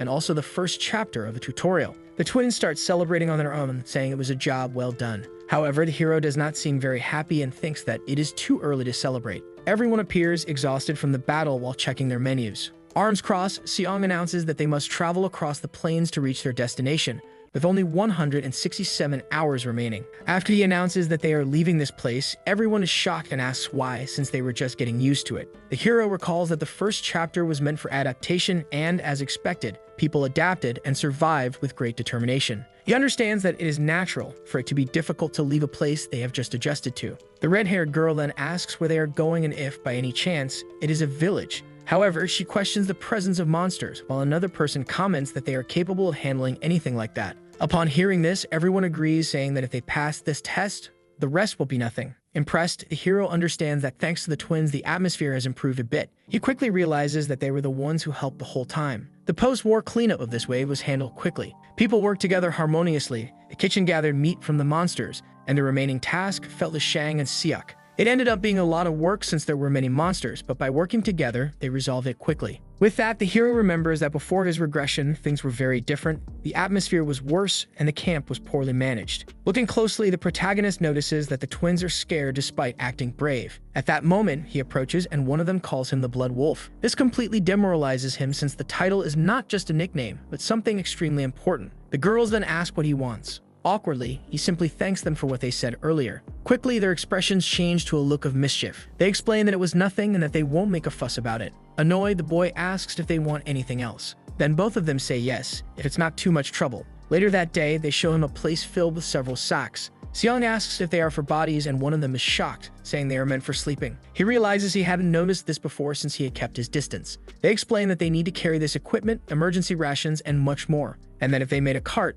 they wouldn't be able to pull it. They comment that if each person had to carry one, it would only slow everything down. Then the protagonist asks why they don't just build one, while another asks how they would pull it. Quickly, the hero thinks of a solution. He sees two options, the first being to tame a monster, but the problem is that there are none alive. So only the second option remains, and at that moment, he opens the Vault of Greed. Using the necromancy spell from the Black Tower, he infuses mana into the dead and summons them. With an imposing gaze, he orders them to do the work. Everyone in the village is shocked by this bizarre ability. However, the hero assures them that it is safe and that they should not worry. Curious, the leader asks if she can touch them. As she approaches, she begins petting one, saying that it feels like a little pet. The twins then also become interested and start petting the skeleton. From afar, the protagonist thinks that the skeletons are simply following their master's orders. However, in any case, the atmosphere improves, which is a good thing. Sometime later, the boy is lying in the sleeping bag, thinking that it is surprisingly well made. At that moment, the prince rubs his belly, sighs, and says that it was a good meal. Completely changing the subject, the boy starts thinking about the next tutorial chapter. Quickly, he recalls the past, which seems to have been filled with losses. Then he abruptly turns over, deciding to focus only on the present, because if he loses this chance, he will not be able to go back again. At that moment, the bent crow lowers its beak and points at the boy. Then it points at the sword. The bent crow says that the boy should offer the sword to him. It explains that if he refuses, he will no longer be allowed to access the Vault of Greed. Smiling, the protagonist tells him to go ahead. He thinks that by using Mammon's power, he has realized something. He had thought he was allowed to use the vault out of curiosity, but he was wrong. With a suspicious look, he questions the creature about whether the power he uses is different from the real vault. He understands that it is not as if the crow can stop him from accessing it, since the power he has comes from Mammon's vault after the regression. Then, when he regressed, the physical vault disappeared, leaving only its internal form, which became part of his authority. Seeing this, the bent crow spreads its wings in fury, responding to the boy's arrogance. Despite this, Seong understands that provoking this constellation is dangerous and explains that he is not saying he will not handle the situation. He says that Durandal is the strongest weapon he has right now and that he will work with the demon lord to create a replica, because Mammon can replicate items and most of the treasures in his vault are just replicas. With that, the bent crow agrees and says that having another replica in his collection wouldn't be so bad. Negotiating with the creature, the boy asks for access to the real vault in exchange. Upon hearing this, the crow makes a rather unusual expression. Seong thinks that with his current abilities, he can only borrow the power of treasures, not use a real treasure. Then the bent crow looks around uncomfortably, as if at a disadvantage. This is reflected in the hero's thoughts, as he remembers having entered Mammon's vault in his past life, having some understanding of its layout. He recalls that the crow keeps all the valuable and rare items in the depths, while the lower level ones are near the vault's entrance. He also understands that receiving the legendary sword Durandal is not a bad trade, and with that, the bent crow ends up accepting. The constellation's red juice spills, sealing the contract. At that moment, the sword becomes imbued with the red juice and then disappears. Looking at the entrance of the vault, the hero states that he will finally be able to get the things he wants. Already inside the Vault of Greed, he realizes that it is difficult to find equipment, and that most of the items near the entrance are consumables. Curious, he picks up the Forest Elf's orb, which is a potion. Without thinking twice, he quickly drinks it, surprising the crow. Excited, he says that it will be very useful. Irritated, the crow explains that he opened the vault because of the contract, but if the treasures are used recklessly, the player will not be forgiven. Seong analyzes the situation and understands that the creature accepted the proposal because of Durandal, but is still anxious. So, to reassure it, he states that he will only use the items when necessary. The next day, everyone is preparing for the move. At that moment, Seong appears, offering to help. As he approaches the skeleton, he wonders what is going on, because he does not remember this person who looks like a mad scientist. Then he questions if this person ended up dying before the regression in the past. The hero approaches and the weird nerd apologizes, saying that he was distracted. Coming closer, the nerd asks if there is a problem, and then explains that he is just vaccinating. Not understanding anything, the boy questions him. The mad scientist says that it is incredible that someone can stand without muscles and tendons and wonders if the black mist between the bones makes that connection. Surprised, the boy realizes that the man seems to be able to see mana, making him quite intelligent. He thinks that the man has talent for dark magic, so the boy apologizes, saying that it is just a habit of the profession. Curious, the protagonist asks if he used to be a doctor by any chance. Introducing himself, he says that he was just doing his master's in anatomy, and that his name is Baekhyun. Nervous, he says that, unfortunately, is not very useful, as it cannot be used to attack or heal. Thoughtful, the hero considers the possibility of this man learning to apply his knowledge to mana manipulation. Being very welcoming, he asks Buck to sit for a moment. Picking up a weapon, he says it will be quick. Then he quickly draws some sort of circle around the man. This opens the Vault of Greed, and he takes out the black magic stone. Then he throws it directly into the circle where Beck is sitting. Not understanding anything, the man wonders if this mist is the same that was inside the skeleton. The hero simply places his hand on Beck's shoulders and warns him that it will hurt a bit, but he advises him to grit his teeth. He remembers that in the Black Tower, there is not just the creation of a magic circle. Additionally, there is only one method to forcibly create someone's magic circle. Seong tells him to shut his mouth now, or he will turn into barbecue.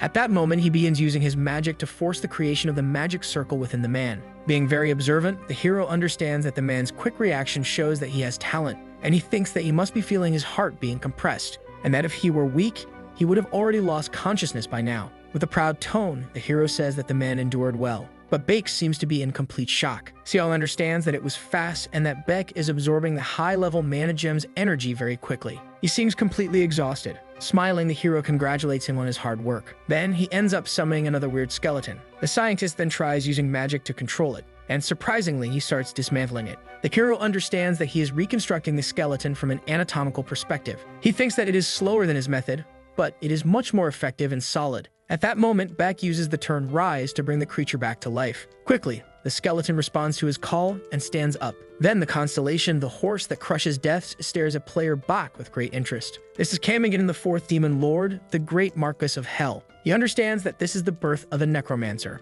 Arms crossed, the hero realizes that if Kamigan is showing interest, he no longer needs to interfere, and he is pleased that someone can work with skeletons, even if they leave the battlefield. Approaching the hero, the mad scientist thanks him. Awkwardly, he says that, in truth, he was afraid of not being very useful to the camp. Then the protagonist simply tells him to be more confident because he caught Kamigan's attention, proving that he has potential. Then Beck says that he found a talent in this place that he never discovered on Earth and that he will do his best to improve his power. Interested, Seong gets straight to the point, informing him that he will give him a mission. With that, he opens the Vault of Greed once more. Grabbing the body of the manticore, a monster with the head and body of a tiger, a mane, boar-like tusks, buffalo horns, and bat wings.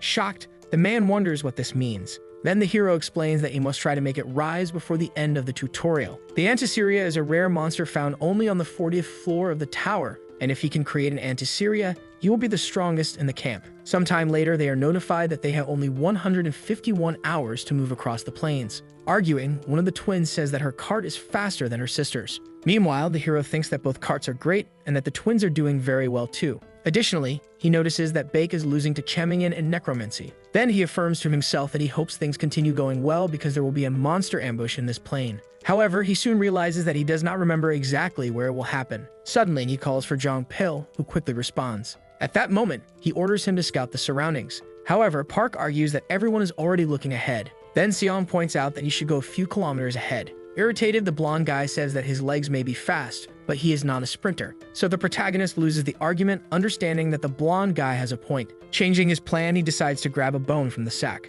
Then he quickly assembles a skeleton using his necromancy. Surprised, Park asks if this is a gift for him. Seong simply responds that it depends on how he performs. Blushing, the blonde says he will name it Baek Hang in honor of the protagonist. Without hesitation, he hops onto the skeletal horse and sets off to complete the hero's mission. Confused, the boy wonders how someone like him awakened the talent to be a hunter. Sometime later, Park is still riding the skeletal horse. He thinks it is fast and that riding this thing reminds him of his days before coming here when used to show off by driving around the city. He states that following Jong was a wonderful choice. Then the monkey-headed thief constellation does its best to hold back laughter, knowing what is about to happen. Park then asks if he is being provoked again. At that moment, something appears in front of him and leaves him in shock. It is a horde of goblins thirsty for battle. Completely terrified, the boy does not think twice and decides to flee. Then the monkey-headed thief rolls on the ground, unable to contain its laughter at the situation. Tearing up in fear, the blonde thinks that if he can reach Jong, he knows Jong will take care of it. Suddenly, he starts to see the group he was with. Shocked, he asks what Jong is saying. Jong then orders him to duck.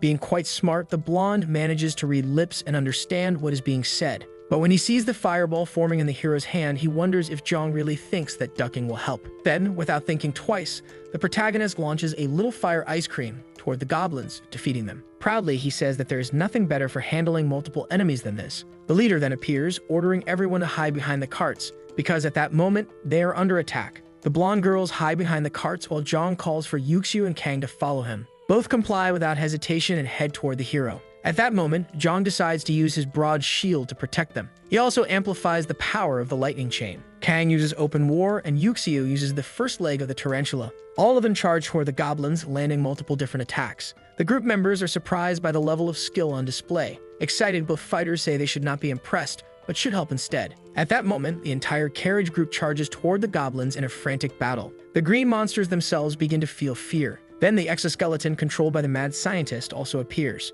Afraid of dying, the little green creatures decide to retreat. Then the system congratulates them for successfully blocking the goblin ambush. Sometime later, the leader praises them, saying they will chase down those who fled, but for now, they need to regroup. Then Jong thinks that if they fled, it means there must be a base nearby. He calls for Yu, telling her that once they are regrouped, she should not worry about him and continue moving forward. He then explains that Yu will go after the goblins, and when he looks to the side, he sees Park on his knees, completely exhausted. Then he approaches and decides to give him some kind of potion. Smiling, he congratulates him on a job well done, and the blonde's expression changes completely. Filled with emotion, he says that Seong is the only one he can trust. Sometime later, the hero appears near the group of goblins hidden. Investigating them, he notices that the goblin base is deeper in the forest, and judging by the size of the group that attacked them, there must be at least 1,000 goblins in the area. He wonders how he should attack and considers the possibility of burning down the entire forest. Meanwhile, one of the goblins seems to be dozing off on duty. However, when he looks to the side, he sees his fellow goblin already lifeless.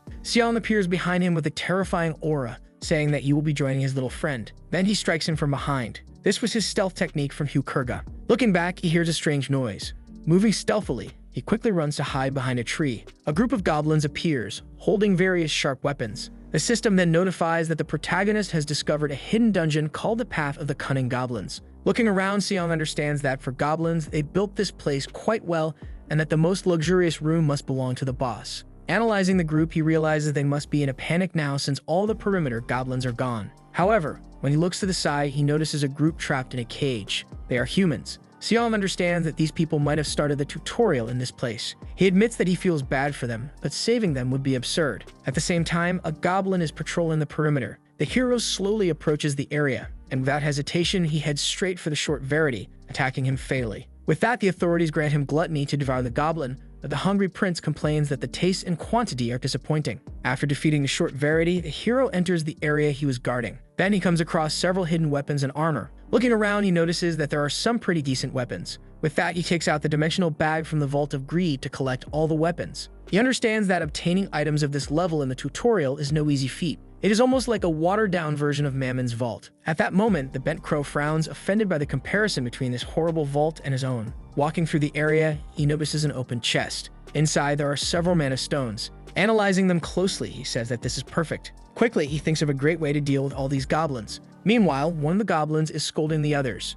This is the goblin boss, asking if they still haven't found the intruder. He calls his subordinates useless and strikes them. He orders them to find this guy quickly because he is hungry. He tells them to bring him the youngest human they can find. Sighing in frustration, the leader says that they are idiots and that their level is unacceptable. Behind him, the hero agrees and calls him beautiful, while the goblin stiffens. However, he quickly realizes that this is not one of his subordinates. Without hesitation, the hero lands a precise strike with one of his blades, leaving the monster in shock. Desperate, the goblin asks who the hero is, and the boy responds that if he tells him, he won't live long enough to remember. Not understanding anything, the goblin asks how the human got here. The man then asks if he is a named monster and comments that his reflexes are quite fast. In shock, the boss realizes that this human is dangerous because he didn't hesitate to attack. Panicking, he starts calling all the guards to come immediately. But with certainty, the hero says that it's useless because it's already too late. Suddenly, a massive explosion erupts in the forest. Looking out the window, the goblin boss sees that it is his village. Mana stones are literally minerals infused with pure mana. They have various uses, but one of the most powerful ways to use them is to enchant them with explosion magic. Turning them into bombs, they detonate all the mana inside them, and even the weakest mana stones can destroy an entire house. Being quite explanatory, the hero explains that he placed them all over the village. Consumed by fury, the goblin boss charges at him, questioning how he dared to do this. However, the hero dodges effortlessly. Then, quickly, he counterattacks, and at that moment, the system notifies that he has defeated the goblin boss, increasing his contribution by 8,000. Additionally, he acquires the Spiked Club of Hokujanaki. He realizes that, according to the rules, he has to defeat thousands of goblins, so the name monster must have been adjusted to be weaker. Additionally, the system notifies that he has conquered the hidden dungeon Village of the Cunning Goblins, increasing his personal contribution by 20,000. And as if that wasn't enough, the rash one looks at the boy with bright, sparkling eyes. Quickly, he he decides to use the authority of gluttony to absorb the nutrients, increasing agility by 5 and intellect by 10. Moreover, he manages to absorb mana, which even ends up being lost to the hero himself. The prince looks at the giant well-cooked dish, desiring it even more. At that moment, the hero realizes that he must be talking about the village, saying that there are more than 1,000, and that if he uses the authority to eat each one, it will take a long time. However, the demon ends up enhancing the authority of gluttony to a level that surprises him. Smiling, he says that this was the imperfect timing. And upon using the already enhanced authority of gluttony, he states that he can devour as much as he wants. The fangs of gluttony descend upon the entire village, devouring everything in sight. In shock, the protagonist says that he had forgotten why he treated him like a spoiled child throwing a tantrum. Because in fact, this demon is truly a demon. Shortly after, he is notified that he has devoured 2,101 goblins within the area. A large amount of internal energy and mana is being absorbed by his body. He is also informed that he has successfully created the third mana cycle through the training methods of the Black Tower, and that with the creation of the new cycle, he can now use level 3 magic. Smiling, the protagonist says that he finally achieved the third cycle in the second chapter of the tutorial. Furthermore, he set a new record for the tower, an impressive feat. As a reward, he received an increase of 100,000 points. Several magic constellations take an interest in him, and the fifth day observes him with a beautiful smile. Recalling, the hero remembers that the fifth day is the goddess of love and beauty, Freya. However, he thinks that normally constellations of this level only appear at the end of the tutorial. But he soon remembers that he already has 2 demons by his side and hopes he is not offending the goddess Freya with this. The bowed raven warns that it will not tolerate anyone showing interest in its domain, while the fifth day maintains an enigmatic smile. Then the bowed raven's legs tremble, while the hero thinks that Freya does not seem too concerned about it. But to prevent the next demon war, he needs to ally with the divine beings. Sometime later, the group notices the hero's presence arriving at the location. In shock, they question how he managed to do this and thank him. They also say that they will never forget his kindness. Embarrassed, the protagonist simply nods while wondering if he will take them with him. He understands that, even though he unintentionally rescued them all, he does not feel any responsibility for it. Opening his mouth, one of the men says that he knows what the boy is thinking. He explains that they do not plan to hold him back, saying that they will follow their own destiny on their own.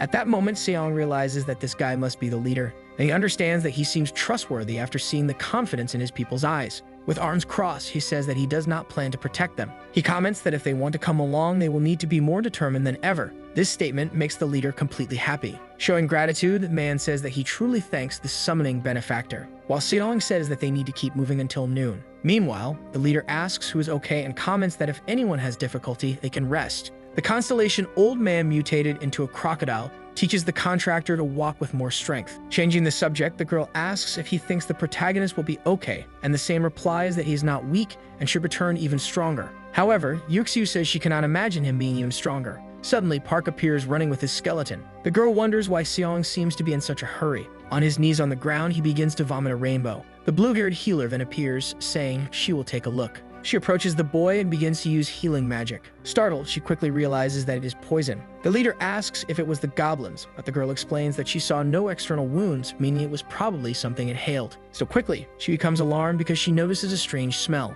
Desperate, she orders everyone to grab a cloth and cover their noses and mouths as the poison is in the air. But by the looks of it, it is already too late, as all the carriages start to feel unwell. Then the blood-stained lion announces that it is time to make a choice, as the number of patients is too high. The girl thinks that she had already trained a suitable healer and forgets that she needs to choose now. He understands that if that person were here in times like this, things would be different. At that moment, the protagonist opens the greed vault using the breeze ability. It's a very refreshing breeze that ends up dispersing all the local poison. The hero says he didn't expect it to spread so quickly. Everyone is surprised to see the presence of the leader. Completely exhausted and almost dying, Park simply thanks his big brother. After that, he uses the cure poison ability on him, while thinking that poison treatment is Marbus's specialty, but it will be faster if he can help as well. They are very happy that Seong has returned. Then he explains that thanks to Hanjo's rules, he arrived here earlier than expected. After the meeting, the girl asks Shine about who these people are. The man then introduces himself as Iljung, saying that thanks to the boy, they managed to survive. He comments that if it's not a problem, he would like to join the boy and his clan,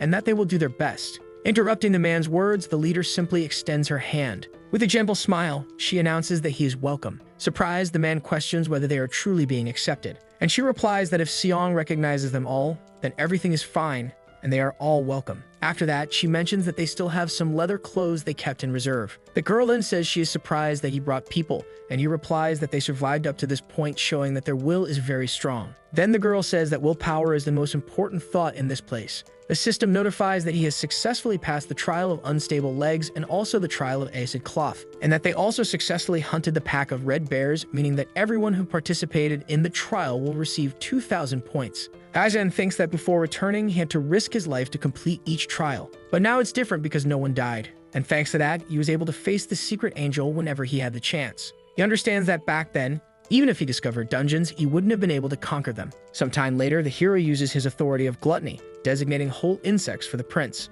Then the prince, hungry, ends up savoring the tastes, saying that the crunchy texture is always fantastic. Being from a dungeon species, the hero thinks that this way he will reach Circle 4 faster than he planned. Suddenly, a voice calls him Big Brother. It's Park, and Cyan then questions how he found him. Responding, he says that he was exploring and found his trail, so he decided to follow. He asks if he is going somewhere, and the latter says it's time to return as he found everything he was looking for. Completely excited, the blonde says that the boy is incredible and that he is always amazed when he sees his achievements. Thoughtful, the hero understands that even being ranked number 1 wouldn't be strange, as there are exceptional players in the tower. Some of them receive power from a powerful constellation from the beginning, or become powerful through their own achievements. The hero then says they should go, while Park suggests at least trying a ride on his white wolf. He explains that it has become easier to control and that soon the speed should be incredible. In this tutorial, he is informed that he must follow the arrow, with 116 hours remaining. Already at night, the system also notifies that they have successfully passed the trial of the giant forest.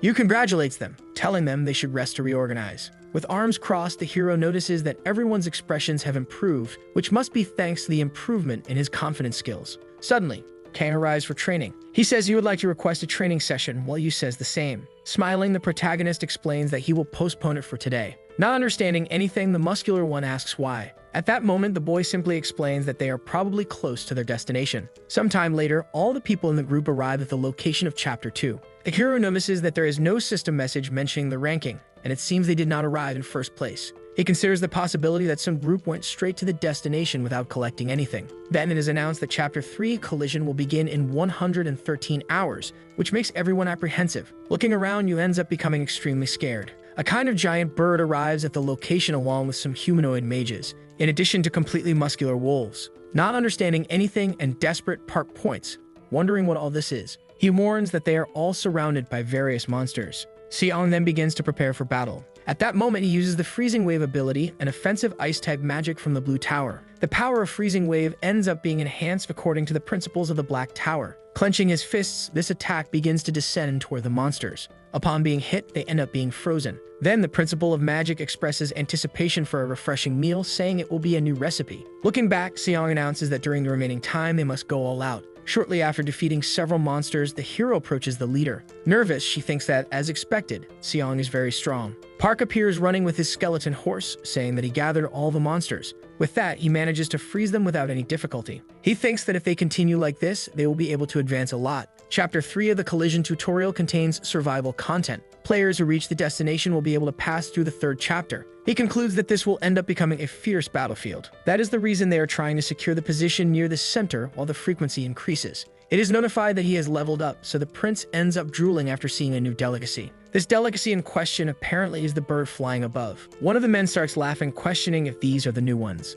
Then the constellation the goat that plays with chaos approves and at the same time shows anger. The crazy blonde says that this one is worth the god's attention. While playing a flute, he comments that he doesn't know why the goat that plays with chaos hates them so much. With this flute, he begins to play some kind of melody while saying that this is what God wants. With a psychotic smile, he states that he will fulfill his will, and apparently this flute can locate all the monsters. 2 days pass fighting these monsters, and at this moment, the group reaches the halfway point. Analyzing the situation, the hero understands that it is not just Yuxio, but that the skills of the others have also increased significantly. Quickly, he opens the greed vault to use the kobold twin ears. Meanwhile, several monsters head towards Park, who is already filled with fear. Riding his skeleton horse, he starts calling for his big brother. Surprised, the hero wonders what is happening as there are many monsters and none of them are ordinary. Using his hearing ability acquired from the vault, he realizes that this melody is from Syrinx. Frightened, he wonders why he is hearing this sound right there. Once again, the other young man appears desperate, screaming for his brother's help.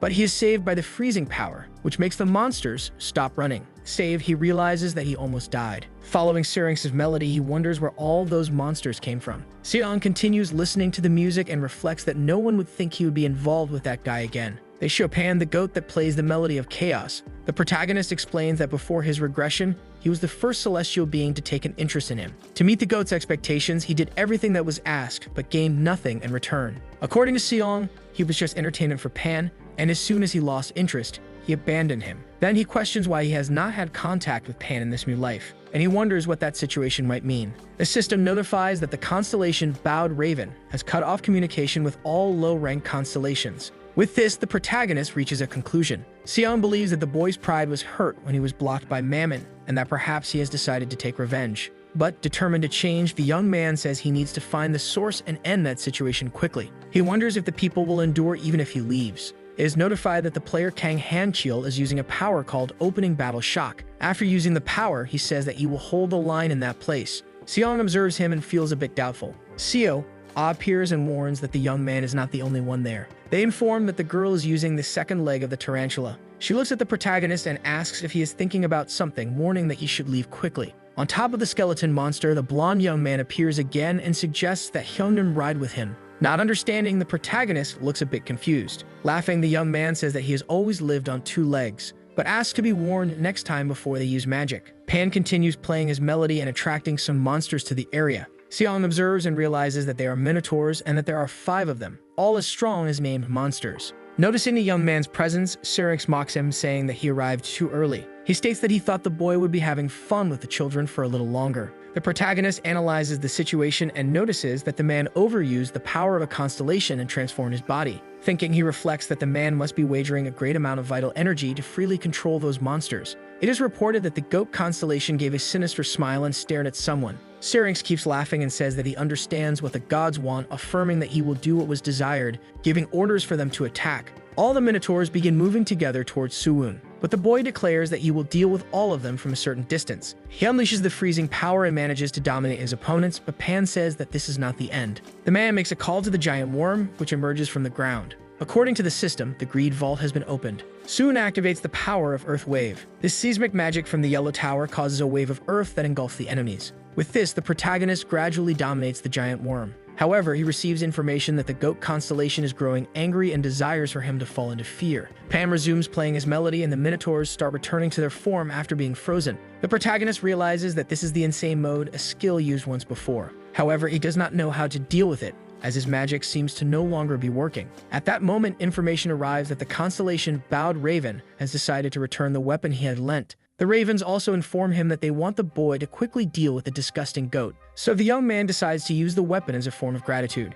Before being struck by the opponent, he activates Taeguk swordsmanship. He chooses to use the enemy's strength and deflect. Soon jumps over the Minotaur and lands a direct hit. He believes that this is the end as the monster disintegrates before him. Pan is shocked by what he sees, as he never thought it would happen this way. Overpowered by the protagonist, he falls to his knees on the ground, and the boy declares that this is the end of the opponent. Unable to believe what is happening, the goat constellation screams in despair. The system notifies that she furiously gives an order for her contractor to get up immediately. However, the Bowed Raven constellation has demanded the immediate death of the beast and the return of his sacred sword. After exterminating the opponent, Suwon thinks that Pan has already been incapacitated, but there is still something to be done. He knows that he cannot stop in that place. Still thinking about the opponent, he finds it ridiculous for a deity to stoop so low just to take revenge on a human. It is reported that the goat constellation is shocked and wondering if he is really talking about her. The boy nods and says yes. Suwon states that they have pride but lack the courage to face the demon king, and that they place their hopes in a human to go after him. The goat that plays with chaos cannot understand why a mere human dares to provoke her.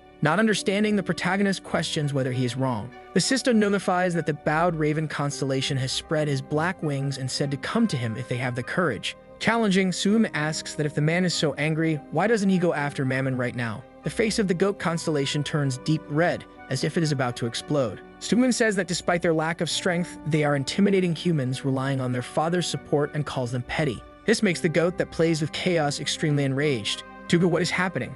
She attempts to ascend rapidly. It is explained that this happens when a constellation possesses the body of its follower and influences the tower. And since they are prohibited from directly interfering with the tower, ascension comes with some restrictions. First, the rank of the constellation is reduced, and it also attracts a thorough investigation from the system and other constellations. However, the main reason they avoid ascensions is the penalty they suffer if they are defeated in that state. Dueling with the protagonist, the goat that plays with chaos ends up failing in the process, and a portion of the constellation's rank disintegrates. With that, the power used begins to dissipate. Weakened and collapsing to the ground, the goat declares that she will not forgive what has happened. But the boy responds and says that no one told her to ascend in broad daylight. Using more power, he continues attacking the monster, who questions what the boy is trying to do. Soon activates the authority of gluttony. At this moment, the constellation of the Hungry Prince says that it has been a long time since he had such a luxurious snack. While being devoured, the goat says she does not understand why the boy possesses the powers of both demon gods. The goat constellation falls below the ranking threshold and, as a result, loses its system privileges. The Hungry Prince says that although the taste was strange, the deep flavor was exceptional. Thoughtful, the protagonist states that he wasn't entirely sure if Beelzebub could consume the rank of a constellation,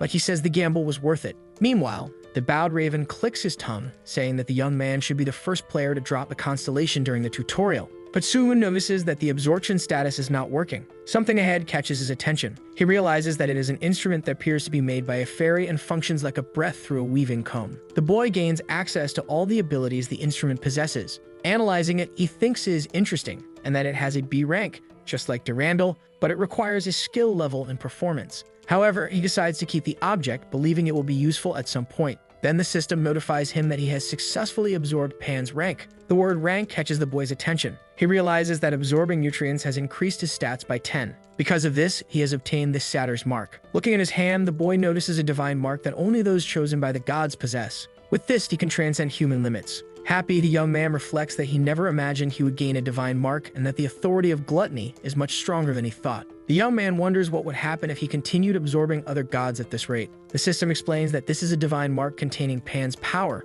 but its rank and abilities are not revealed. It is reported that by absorbing more nutrients through the authority of gluttony or fulfilling certain conditions, the absorption power will increase. But Suwon says there are no problems after all. He plans to use the authority of gluttony freely from now on. He thinks that what started as a simple act of revenge against Pan has now turned into an unexpected reward. However, he hesitates about whether he should return. Far from there, the group continues fighting monsters and says it feels as if more opponents keep gathering, but they agree with their friend that they are stronger than before. More monsters begin to appear in the area, not to mention the skeletons that Baekhyun had summoned. The system notifies that Lee Hanel has used Bloodwing. They comment that she managed to use quite a formidable ability since it can not only stop but also cause bleeding. The young woman thanks Lord Marbas. It is explained that the blood-stained lion constellation cleared his throat and turned his face away, saying there was no need to thank him. A melody fills the air, making part of the group wonder what it is. With the sound being played, Siu notices that the monsters have entered a state of confusion. She knows that only one person has the capability to cause that.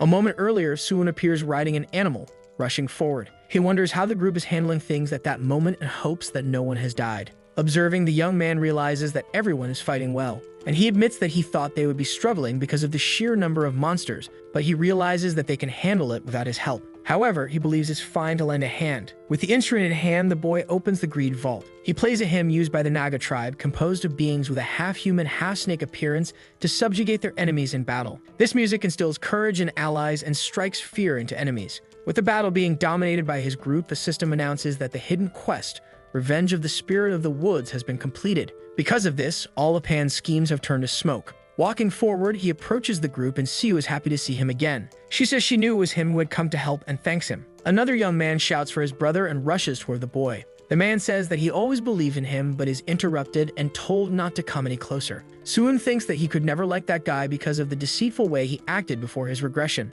However, after seeing him return on the White Wolf, he ended up liking him a little more. Then he thanks him for the affection and says that he will return to the White Wolf. Listening, the young man says that he means Bakrang. The protagonist thinks that he used the power of the treasure vault to quickly join the group, and this caused the animal's color to change. It is explained that it is a legendary horse known for running 1,600 kilometers per day. With this, the blonde boy is shocked to see his animal turn red. Then he hugs the skeleton and says that from now on, it will be called Redrang. Suwon says that the color is not a real problem, but that it is a bit weak due to being overworked. The young man decides to take a look. Baekhyun approaches and asks to examine it. After all, he is an expert in skeletons. Upon analyzing, the young man explains that its durability is a bit low, but its bone resistance has increased. And he states that this would be a problem because without muscles, all the impact would be absorbed by the bones. Even so, the blonde says that his redrang is incredible and that he will take good care of it since it was a gift. Suwon informs Seo that as soon as everything is in order, they will depart. He also explains that everyone should reach their respective destinations in about a day. Walking with the group, they arrive at a cliff and the height frightens them. Seo asks the leader if that is where they will set up the base, and the protagonist says yes, after all, with the cliff, it is easier to defend. The boy explains that this location marks the boundary of the third tutorial, and that, no matter how skilled he is as a player, he could not cross that place. Therefore, it would be impossible to be ambushed from behind. Suwon thinks that most players will end up fighting at the entrance of the zone, but once his group establishes a base there, it will be practically guaranteed that they will complete the third tutorial. However, he knows that Pan's unexpected interference may cause other constellations to hold a grudge against him, and because of this, he cannot lower his guard. Seo appears and asks if Aram and Dawn can start building the base, and the two girls say yes. The pair of girls say they were eager to start working, and that it is time to show their strength. One of them asks if she can request more wood from the protagonist. He agrees and the two celebrate. The other group members say that they will also help. The system notifies that the collision will begin and instructs them to survive until only half of the players participating in the current tutorial remain. It is explained that during the collision, Suwon will be able to fully receive the achievements of any player he defeats. Thoughtful, he believes the objective is simple: just to survive. Analyzing, he assumes that the surroundings of the forest must already be a sea of blood. One of the boys, who is not part of the protagonist group, wonders why players are attacking each other, and another young man asks if he hasn't understood the objective there. Scared, the young man begs to be spared. After all, it was difficult to get there. But the opponent says that he shouldn't care. After all, if he kills one more, he will survive, declaring that the boy will be sacrificed. In the middle of the forest, more groups walk among the trees. The constellation Dark Old Man with white hair shouts that now is the time. Someone asks if killing will really grant power. The system explains that the constellation became even more irritated, saying that the boy dared to repeat the same words. Understanding, the boy says that he will not just destroy one person but the entire clan. It is explained that the Dark Old Man constellation shouted for him to hurry and show the power he possesses. But the young man calls the old man a cursed being and says that he is not a slave. He states that at first he listened because he had borrowed power, but now the old man wants to interfere and give orders and everything. Revolted, the man thinks that as soon as he finishes all this, he will take his power back. With that, he will put an end to the noisy constellation once and for all. The group keeps walking and thinks that those guys went deep and do not understand how they passed through so many monsters.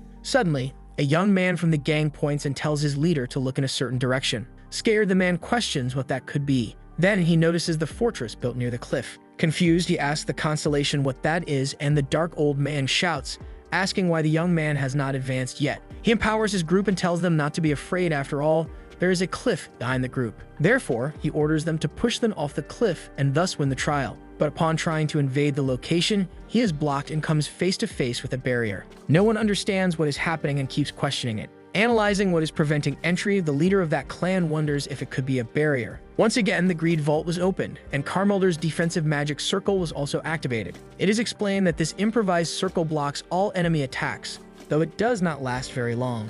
Inside the protective dome, Seo asks her friend how he did that. Suwon says that he found something useful in the goblin village that attacked last time. And with that, he used magic stones for Carmelder's defense circle, and even though it lasts for only a short time, it is enough to buy them 5 minutes. Surprised, the girl says that the boy never stops impressing her, and that it almost seems like he is from the future. Then he asks the young woman to hurry and give the order to attack since the protection will not last long. She quickly gives orders to the group to prepare. Everyone agrees and begins organizing the defense. Aram and Dawn think that when defending a fortress, they need to use catapults. The two use the materials and launch a large rock toward the group outside. They celebrate that their defensive setup worked. A battle over the barrier begins with both attack and defense throwing objects over the protection. Seong thinks that the leader of the other clan is no different from a human catapult, but he also will not lose. The system informs that the power of Fireball has been strengthened according to the Black Magic Tower. A huge explosion occurs and the order is given not to retreat and to break the barrier. Suwon spots reinforcements arriving for the opponents. He says that he did not expect so many constellations to hate Mammon.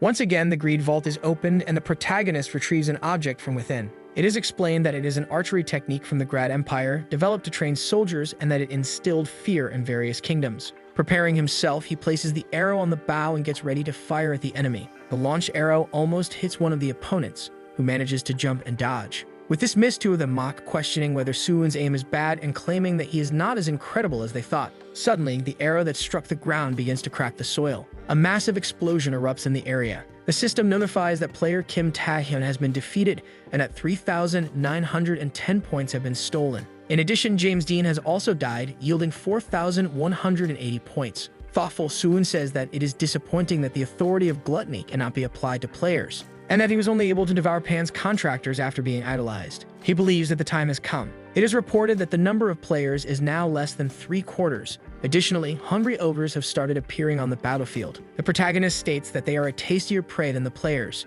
Giving orders, he asks Sua to take care of the base, and the young woman questions whether it is not dangerous for him to go alone. But the young man says that it is easier for him to go alone as he can run if things go wrong, and taking her along would only slow him down. Kang Han-cheol approaches and says that he will go with him, and the protagonist accepts. He thinks that the man's company is more than welcome. Mounted on skeletal beasts, they ride quickly and talk about whether the hungry ogre monster is strong. Keel says that he can't wait to face the enemy. The protagonist thinks that his friend must be itching for a fight at that moment since he has only been dealing with weaklings until now. Curious, the man wonders how they will find the monster, and the young man tells him not to worry, and he adds that he will know whether he wants to or not. Keel asks what that means. Then one of the hungry ogres appears, holding a young man by the hands, shocking Kang. Both observe the monster and think that it may have already devoured several players. They notice that there are 2 monsters in the area. Suwon takes the lead and heads toward the enemy. Determined, he informs his friend that they will eliminate them all. The protagonist thinks that he has been training every day, and because of that, he can confidently say that he has no reason to worry about Han-cheol. He charges at the opponent, believing that he will end everything with a single strike.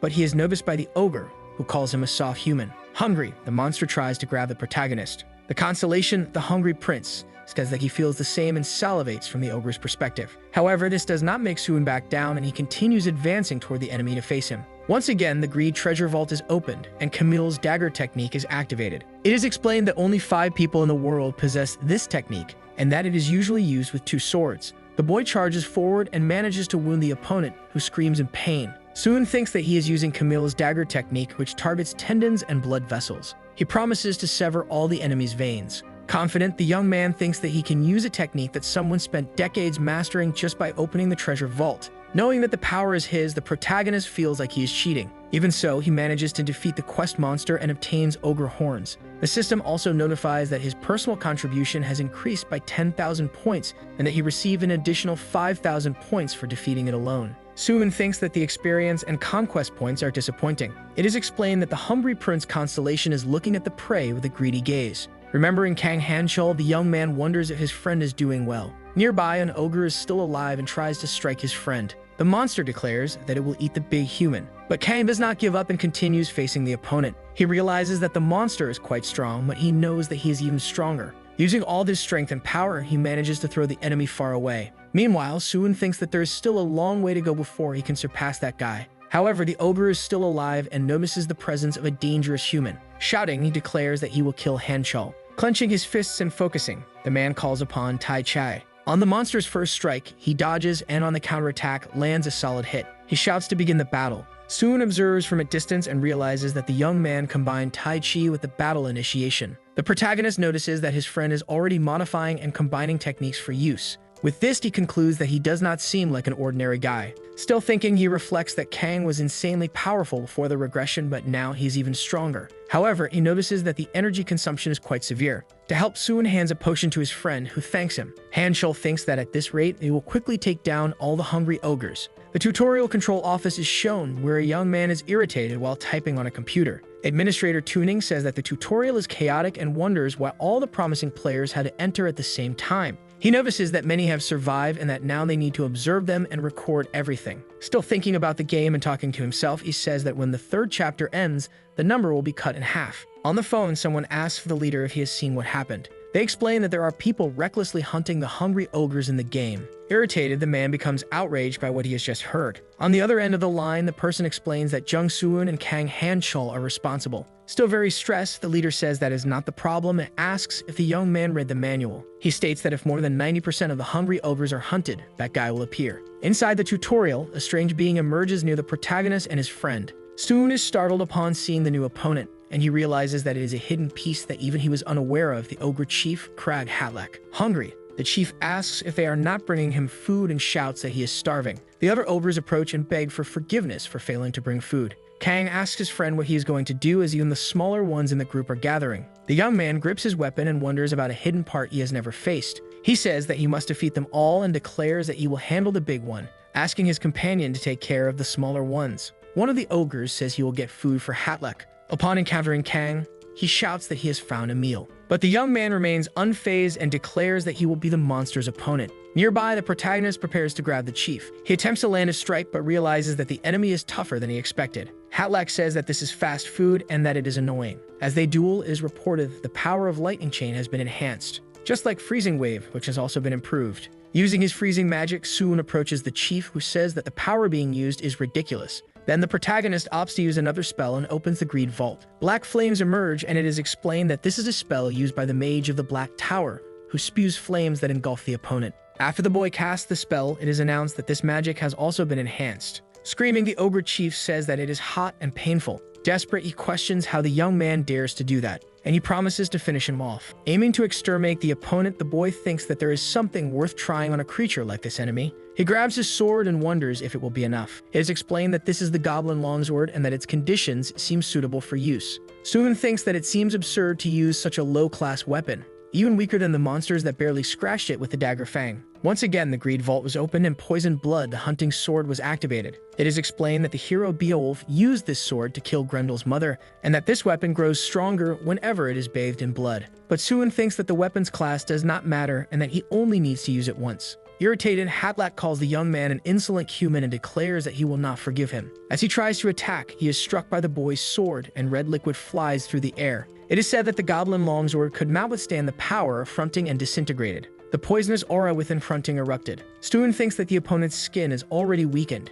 and that it is impossible for him to withstand the poison. The system notifies that the hidden boss has been defeated. With this, the protagonist's level has increased, and his personal merits have also risen by 100,000 points. Exhausted, Suin thinks that there are too many messages for him. It is explained that the hungry prince constellation is chewing the food eagerly and with wide open eyes says that it is delicious. Suddenly, Suwon notices that the ground is cracking around him. He says that his friend is strong and single-handedly defeated the ogres, while Kang says that he is still slower than the protagonist. Once again, the boy offers a drink and states that it is time to return to the base. A new message appears announcing that for the first time in Tower history, the ogre chief has been defeated. Because of this, he has received a special benefit, and all the players in his clan have been granted pass to Chapter 4 of the tutorial. Han Chiol thinks that this is far too generous, while Siu thinks that she must prepare well for the next chapter. Observing from outside the game, someone asks the leader if the tutorial pass is correct. The man tries to say that something like this has never happened before, but his boss calls him an idiot and states that the protagonist defeated Hatlek, and because of this, he must now start hunting players. If he kills some of the promising ones, the gods' protest will be significant. Quickly, the leader says that they did not just give a reward, but also removed a great threat. Furthermore, he claims that letting them pass will not have much impact on the next chapter. The next tutorial challenge is the Siege Battle. Explaining, the system states that the group must cross the walls and advance, and if they defeat the Lord, they will own the castle until the end of Chapter 5. Seo asks if all the walls are castles, and the boy confirms that each has its unique characteristics. With this, the girl understands that choosing which castle to attack is crucial. Soon thinks that his friend is intelligent, as expected of her. Thoughtful, the boy reflects that the goal of this chapter is to capture the castle, and that Chapter 5 must be about defending it. Because of this, the choice of which castle to attack becomes an important factor. A location comes to his mind, and he believes that he must go there. In this chapter, the Golden Fortress is the most powerful and therefore the hardest to conquer. However, Suin thinks that he does not know its location. He asks Jean Pil to investigate the area and find out which castles are nearby. To Siua, he asks that she gather the clan members and search in the opposite direction, scouting the fortresses. As for himself, the boy says that he will invade some empty houses. According to the tutorial rules for this chapter, each clan can only occupy one fortress. However, there are no rules against stealing rewards without taking control. Suin activates Hilker's stealth technique, which speaks of a notorious master of shadows who once terrorized the nobles of the continent. The protagonist thinks that thanks to the memories of his past life, he even remembers the layout of the central fortress and knows that, because of this, avoiding traps and monsters will be quite easy. Someone asks him if he can hear, also questioning whether he has already discovered anything that he can report. Suin says that not yet, and that he was just amazed by the device, which is practically a cell phone. He looks at the object and explains that it is a communication stone created by infusing a mana crystal with telepathy magic. But in reality, it is more like a small radio than a cell phone, and by fusing it with mana, telepathic communication becomes possible. Concerned, he asks Siu, if everything is okay, and the young woman says that she plans to explore until sunset and then rest. The girl tells her friend that he should rest a little as well, but the young man states that he will push forward a bit more. Thoughtful, he reflects that now he needs to refocus on the treasure in front of him. Observing, he sees two young men talking and knows that the area behind them is a storage room. The system notifies that the hungry prince licks his lips upon seeing the food before him. The guards announce that it is time for a shift change, and one of them asks what's for dinner. Suwon thinks that fortunately the monsters here are hybrids and therefore have perception levels comparable to humans. Because of this, sneaking past them is easier than getting past goblins. He moves quickly, but one of the guards notices and asks who is there. The other soldier asks if there was something, but his friend says it must have just been his imagination. Inside the observation tower, the protagonist realizes that there are many archery-related items, which was expected. But the best weapon in the area is only a D-class one, and that even though this is a C-class fortress, they should have at least rewarded him with a C-class bow. However, he believes it is fine and that there is nothing unusual. He sees a group of humans, but they all went to the other side. Looking through a crack in the door, the boy spots the fortress lord. Thinking it through, he realizes that if there is no decent equipment in the room, he will just have to take the lords. In the tutorial control room, the administrator relaxes, thinking that getting rid of problems like the protagonist puts his mind at ease. Now he believes he can relax and watch the newcomers grow. Suddenly, his phone rings. He feels something unsettling inside, as if he has been in this situation before. On the other end of the line, someone tells him to check the next area immediately and warns that player Suwon is about to do something crazy again. Looking at the game, he sees a fortress being blown up. Nervous, he shouts, questioning what the boy is doing. He realizes that the young man is blowing up every single castle. Going even further, he is looting the lord's items amidst the chaos. The leader calls Suwon a lunatic and thinks that it is not as if he is claiming the official rewards, and that this is a problem because players are supposed to occupy fortresses and compete against each other. Desperate, he orders them to stop the protagonist immediately. Something bothers Suwon, and he wonders if someone is talking about him since his ear is itching. The system announces that from this moment on, any damage to a fortress will be considered an official siege. Thinking about it, he understands that this is a challenge and questions whether they really want to play that way. However, he says that it is already too late. He activates Great Hunter, a C-class bow. It is explained that this bow was used by a lord and has abilities such as speed, attack power, and range. Suwon thinks that he has acquired several C-class weapons, which are difficult to obtain in this tutorial, concluding that it was a satisfying raid. Suddenly, his communication radio rings, and it is Jong Pil contacting him. The young man shouts from the other end that he finally found it, and says that he is standing in front of the shining fortress. Celebrating, he shouts that they have finally found the Golden Fortress. Euphoric, the blonde calls in to announce that he has located the Golden Fortress, and it is revealed that it holds an A+ rank. Surprised, the protagonist recalls that he had only conquered C-rank fortresses. Observing it, he understands that the challenge is high, as is the level. You ask the hero if he is ready and questions what his attack plan is. At that moment, he opens the Greed Vault to use the Eagle King's monocular vision. He understands that it would be easier if they could defeat the Lord, but even with fortress-based abilities, infiltration is impossible. And compared to other fortresses, this one has an overwhelming number of monsters, all benefiting from fortress buffs. Smiling, he declares that the only option is a large-scale direct assault. She asks if that is possible, considering that monsters are guarding the gate. Then Seong explains that this is why they must prioritize the Lord. He says that if they defeat the Lord and capture the fortress, the monster troops will be immediately neutralized, and that once they cross the walls, Yu and Kang will clear a path for him to pass through. He explains that while they hold back the monsters, he will defeat the Lord. In shock, the gems question how he will do that as the gate appears to be indestructible. However, the boy tells them not to worry. At that moment, he opens the Greed Vault once again and then summons some kind of gigantic golden axe. Exuding confidence, he declares that he will break this gate alone. Quickly, he begins spinning, generating an explosion at the fortress's central gate. The guards on duty are shocked, questioning what is happening. As the smoke dissipates, the hero appears in front of his enemies, wielding Pang's colossal axe, a giant weapon said to have split chaos and stopped the sky from falling to the earth. The axe then disappears, and the hero understands that, as a consumable, it might seem like a waste, but it was the fastest and most precise way to get inside. Without hesitation, the monsters charge at the protagonist to attack him. Quickly, Kang appears, punching the ground to initiate his attack. At the same time, Yu activates the second torrential leg to assist in the mission. After defeating the goblins, she tells the hero that he only needs to capture the Lord and that he must go quickly.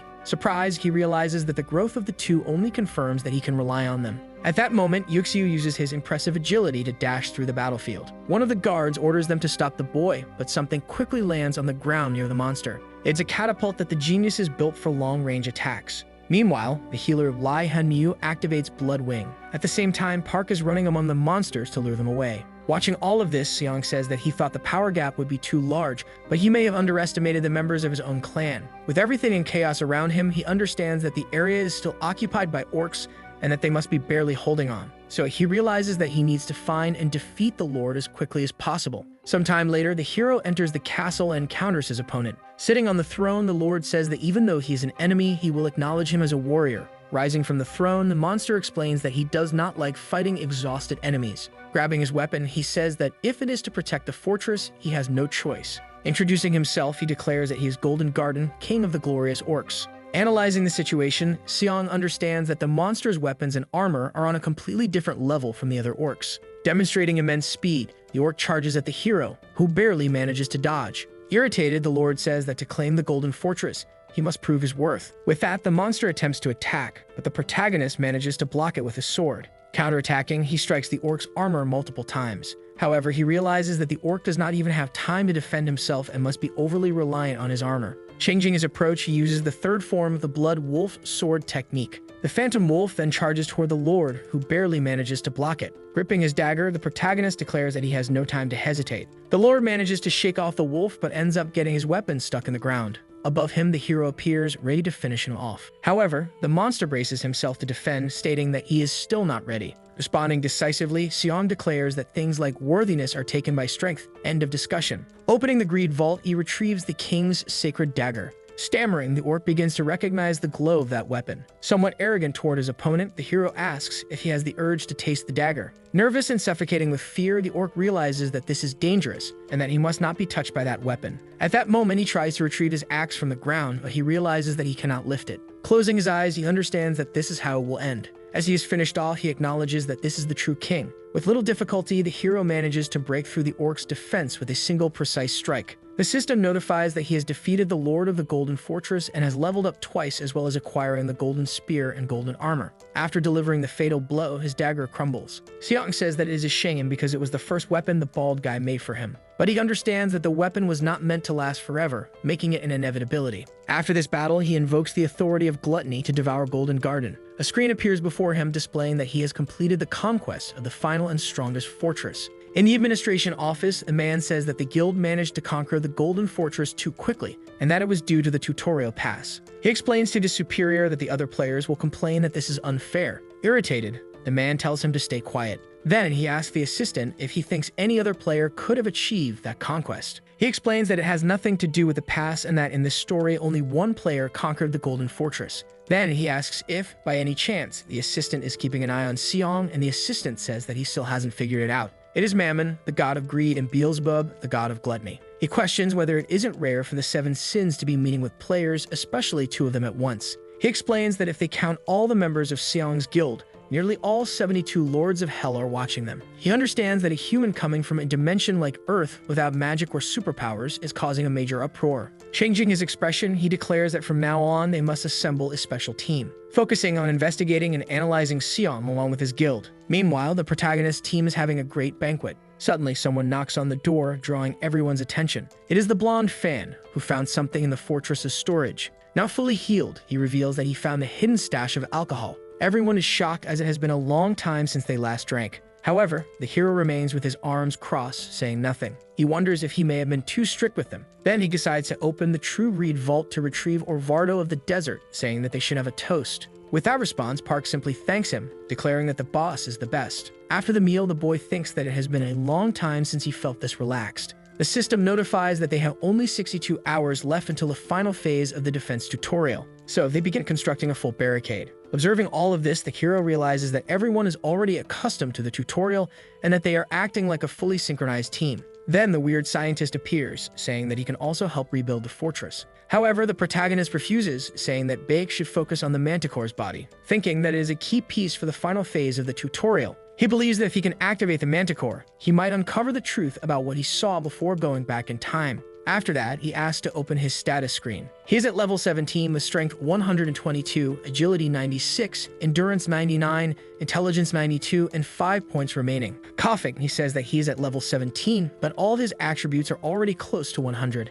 Looking back, he admits that it is all thanks to the power of gluttony that he obtained. Observing closely, he sees that he is in first place with Real in second, Chen in 3rd, Hang in 24th, and Seo in 25th. This Real, after all, is the player who ranked first in the tutorial for the regression. There is a 300,000 point gap, something difficult to close even after finishing a siege. Suddenly, someone calls for the boss. It is the blonde delivering his report saying that other clans are beginning to arrive and that some are conducting sieges to conquer castles just like them. However, he warns that there is a problem and explains that a specific clan is heading toward their castle. He comments that they seem suspicious and asks what he thinks they want. Sometime later, the fortress doors opened. A man steps forward saying that the boy must be the clan leader. Introducing himself, he declares that his name is Charles McGregor, leader of his clan, and comments that he must have conquered an impressive fortress. Clenching his fists, the hero starts recalling this man. He declares that Charles is the very embodiment of hypocrisy. He remembers that when half of his clan was wiped out, he had no choice but to join another, where they pretended to be kind. But after that, it was horrible, as they dumped all the dirty work onto him, treating him like a slave. In that past life, the boy managed to escape as soon as the tutorial ended, but he had to hide for a long time. Completely changing his expression, the protagonist asks what the man wants. Smiling, Charles says that this damn tutorial makes it difficult to trust anyone, and that he understands that. He explains that he is here to make a proposal, and that they must be exhausted after conquering the fortress. Opening his arms, he proposes that their clans merge, saying that they will handle all the labor. At that moment, the hero responds only with silence, while you also remain suspicious. She responds that they will discuss it among themselves first. Smiling, McGregor says he understands and that he will be waiting for a positive response. The girl then asks the protagonist what they are going to do and says that, considering the future sieges from other clans, it might not be such a bad offer. Without thinking twice, the hero simply responds that they will refuse. Then he asks her to check the man's contribution points. At that, she opens the menu and points out, saying that the 10th place is a pretty high rank. However, the hero questions whether she happened to see their weapons. He explains that it is not monster blood, but rather the blood of players. They talk about the Olympic game and that players help each other, but in reality it means they were accumulating contribution points. After seeing this information, the girl swallows hard while saying she understands. Then the leader agrees that they don't need to take unnecessary risks. Sometime later, the girl goes to Charles to inform him that they will refuse the proposal. With a trembling body, he questions what she is saying. He says he cannot trust people he has just met and hopes that he will be able to find and conquer another fortress soon. Downcast, Charles says that it is a shame. Grabbing a sword, he warns that they have no intention of looking for another fortress. With a cold gaze, the assassin says that instead of conquering another fortress, it will be easier to attack exhausted players. Irritated, the girl questions whether that was his plan from the beginning. Quickly, Charles and his group move toward the girl to attack her. At that moment, the protagonist takes the lead, calling for Kang. The muscular man quickly appears in the sky. Throwing a punch with all his strength to the ground, he announces that he will start the war, breaking everything around him. The punch is strong enough to spread to the other enemies. Charles warns that this is a single attack and that they should not panic. At this moment, the protagonist opens the greed vault to take out the lava item. With it, he manages to create a type of lava trap, as the ground was cracked by Kang. This was a combo with Kang, resulting in a fierce battle. All the men from the Hypocrites clan begin to suffer because of the lava. In shock, Charles questions what is happening and wonders where everything went wrong. At that, the redhead asks the hero if it is enough, and he replies that yes, it was perfect. Seeing the protagonist's name, Charles panics as he realizes that it is the man who was ranked first. Quickly, the liar falls to his knees on the ground, stammering as he begs to be spared. He explains that he will do anything to survive and also mentions that he is in the top 10 of the overall ranking. However, the hero shows no expression other than a murderous face. This makes Charles completely furious. Lucy notices something strange. But Gregor approaches, saying that he is sorry for attacking the ranking and that he was thinking about his clan members. At that, the warrior says that he has a point. Then the liar feels relieved and thinks that he made the right decision by changing targets. Smiling, he says that this woman seemed a little generous. However, he was mistaken, as the girl finished him off in an instant. With a terrifying look, she agrees with what he said, warning that her clan is the most important thing. Surprised, the hero thinks he did not expect that. Analyzing his trembling hand, he wonders if she might not seem completely disturbed. Apprehensive, the girl questions whether she did the right thing. Responding, Seong says yes, because if Alma hadn't done it, he himself would have. It is announced that there are 60 hours left until Chapter 5 of the tutorial, Defense. At that, the protagonist opens the true treasure vault of greed. He uses the mineral tree sap, which has excellent adhesive properties. The twins are impressed with the instant repair of the broken gate. At that moment, the old man approaches, calling for the hero and saying that he has finished improving the equipment. The gray wolf cloak was upgraded to category C, while the red wolf armor was upgraded to C+. The boy says that he loves it and thanks him. At that, the bald man says he had thought that his dagger was broken, yet even so, he says that it happened while facing the castle lord. Laughing, the man says not to worry, as he is happy that he gave the weapon or the end. He comments that he will finish working on the golden armor he requested, and the hero thanks him. At that moment, Seong thinks that the weapons he looted from the castle are enough, and that soon he will have to get to Randall. Pensive, he begins to wonder what the next item on the agenda should be. At that, he calls his lackey, who quickly appears. He comments that he will borrow some skeletons. Park explains that it was Lord Monzo who gave them and that, of course, he will return them. He then asks him to get on because he will take him wherever he wants. However, Seong says that he doesn't need to go along and that he should leave. With his head down, the blonde man says that it's always like this, that he abandons him and that it's not fair. Begging, he asks to be taken along and promises that he won't be a bother. A short time later, he appears riding on the back, saying that this reminds him of his old and reliable steed and strength booster. Looking around, the blonde man says that he can see several conquered castles from there and asks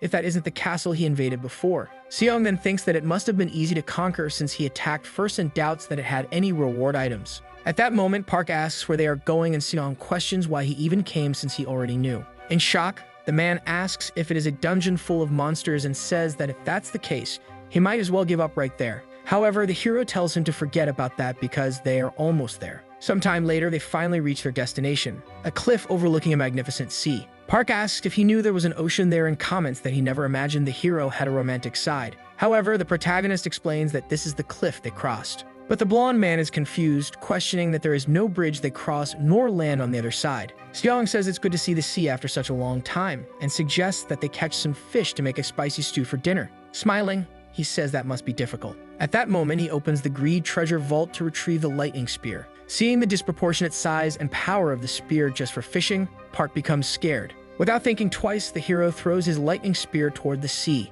Its power was increased according to the principles of the Black Tower. The spear strikes the sea, causing a great dragon to rise. Frightened, Park asks what that is. Then Seong thinks that this was the source. It was a blue dragon, resembling a kind of leviathan. The aquatic monsters that appear when the 5th chapter of the tutorial begins. Before, they kept wondering where they would come from, but it was directly from the sea. Soon thinks that if that's the case, one more thing was certain. The system emits a sign stating that the constellation Crow with a bowed head gazes into the deep sea. That was where Leviathan slept, one of the 7 gods who rule the demon realm. That was the 5th chapter of the tutorial. There were 10 minutes left until the defense. The people in the castle were conducting a final full check and preparing ammunition. A group of archers was ready on the balcony. Among them was Jung, who had joined them with his bow and arrow. Yu asks if they will be able to get through this without problems, and the young man assures him they will. Below them, Jiang Krang appeared running, with Pill shouting that monsters were emerging from the sea. Behind them, several reptiles and fish were advancing toward them. Desperate, the young man tried to climb the castle to escape the monsters.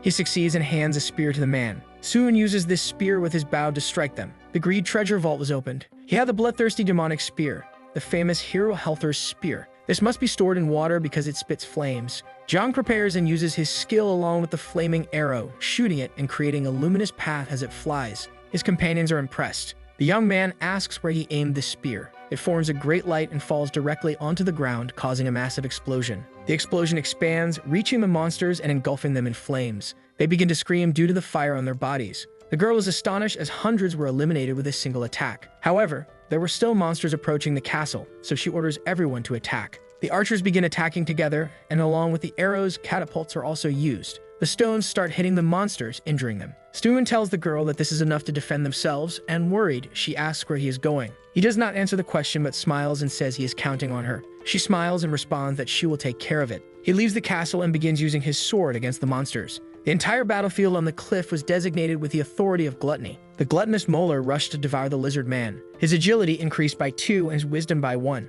With the green nectar, his health increased by 1 and his wisdom by 2. The constellation Hungry Prince states that it can devour prey without pause, and the young man asks if the status increase wasn't too insignificant. He also argues that eating the same dish repeatedly becomes tiring and thinks that the constellation is very demanding. After that, Zhang uses Lightning Wave face-to-face with the remaining monsters. Due to the variety of attacks, the constellation Hungry Prince praises him. He thinks that he has almost killed them all, so it was about time for that to appear. The system issues a warning that the number of monsters has decreased to less than 3/4. Darakan, the furious tyrant of the sea, appears as the final boss of the 5th chapter. At that moment in the Golden Castle, the players were fighting hand-to-hand with the monsters. The player Li Hanul used the Poison Wing ability against them, defeating them all at once. One of them comes at her from behind, but Xiu defends her, killing it with her sword. She thanks the girl, and the latter says that she should help and to leave her back to her. Xiu, Tries to thank her again but gets nervous when she sees that a giant octopus was behind her. It uses one of its tentacles against her, but she dodges in time. Along with the octopus, there were several other creatures such as a snake and a giant frog. Scared, the warrior says that they look strong. Kang readies his hands, looking at them, and they ask if he is okay. He says that even if he isn't okay, he still has to do it. Yu looks at him proudly, and so the two charge at the creatures. Even using all their strength, physical attacks weren't working. The two retreat and conclude that physical attacks wouldn't work. The woman tells them to go back inside the castle and regroup. At that moment, a manticore appears among the monsters. The giant frog was attacked and the snake lunged at another creature, but is struck by the manticore's tail, which resembled that of a scorpion. She is startled when a young man appears, thanking them for holding on. Baekhyun comments that it took a little longer because he was fully applying the tail's venom. The young man's performance satisfied the constellation the horse that tramples death. He says that he hadn't helped much because he was studying the manticore, but now he could assist. Piddle asks what kind of monster that was as it looked cooler than his own, leaving Jongkrang disappointed. Before them, a message appears stating that the number of monsters has dropped, and because of that, Darrican has appeared. The player says that based on the patterns, that should be a boss and that Jong should have gone to take it down. Then he asks if they wanted to go with his creature to help him. Yu is worried about the castle, but the archers tell her not to worry, as they would handle the remaining monsters. She thinks that everyone has become much stronger compared to the beginning, both mentally and physically. Smiling at them, the woman says that she is counting on them. Darrican emerges, ripping out a tree and roaring, frightening everyone around. Observing the monster, the warrior says that it was ridiculously huge. Before the reset, more than half of the castle had collapsed before he could take it down. This time, he had to hunt it first. The problem was how to take it down. If it were just him, he could manage with Mammon's treasures, but the other monsters were a nuisance. He begins to think of a good method when an explosion occurs. In front of him, an elf appears using her abilities. This was Real Refrain, an elf loved by nature capable of commanding powerful spirits of all four great elements. However, her world had already perished. To revive her homeland, she carries the last seed of the world tree and brought it to the tower. But he didn't understand why she was heading in his direction and wonders if she acted this way in the last timeline as well. In the end, that wasn't important, as Suwum wanted to make good use of her. The elf was running swiftly through the trees. As the constellation the fifth day was looking at her with pity, the girl says that she needed to defeat that monster. She wanted to reclaim first place, and the constellation started looking at her with a strange, sympathetic gaze. Even the gods kept their eyes on that person. Real thinks that she cannot let first place be taken from her. Her goal was the eternal garden inside that tower, so she had to plant the seed of the world tree there. The constellation comforts her, saying that she was already doing a lot. That was the last seed of the world tree and the last hope of her people.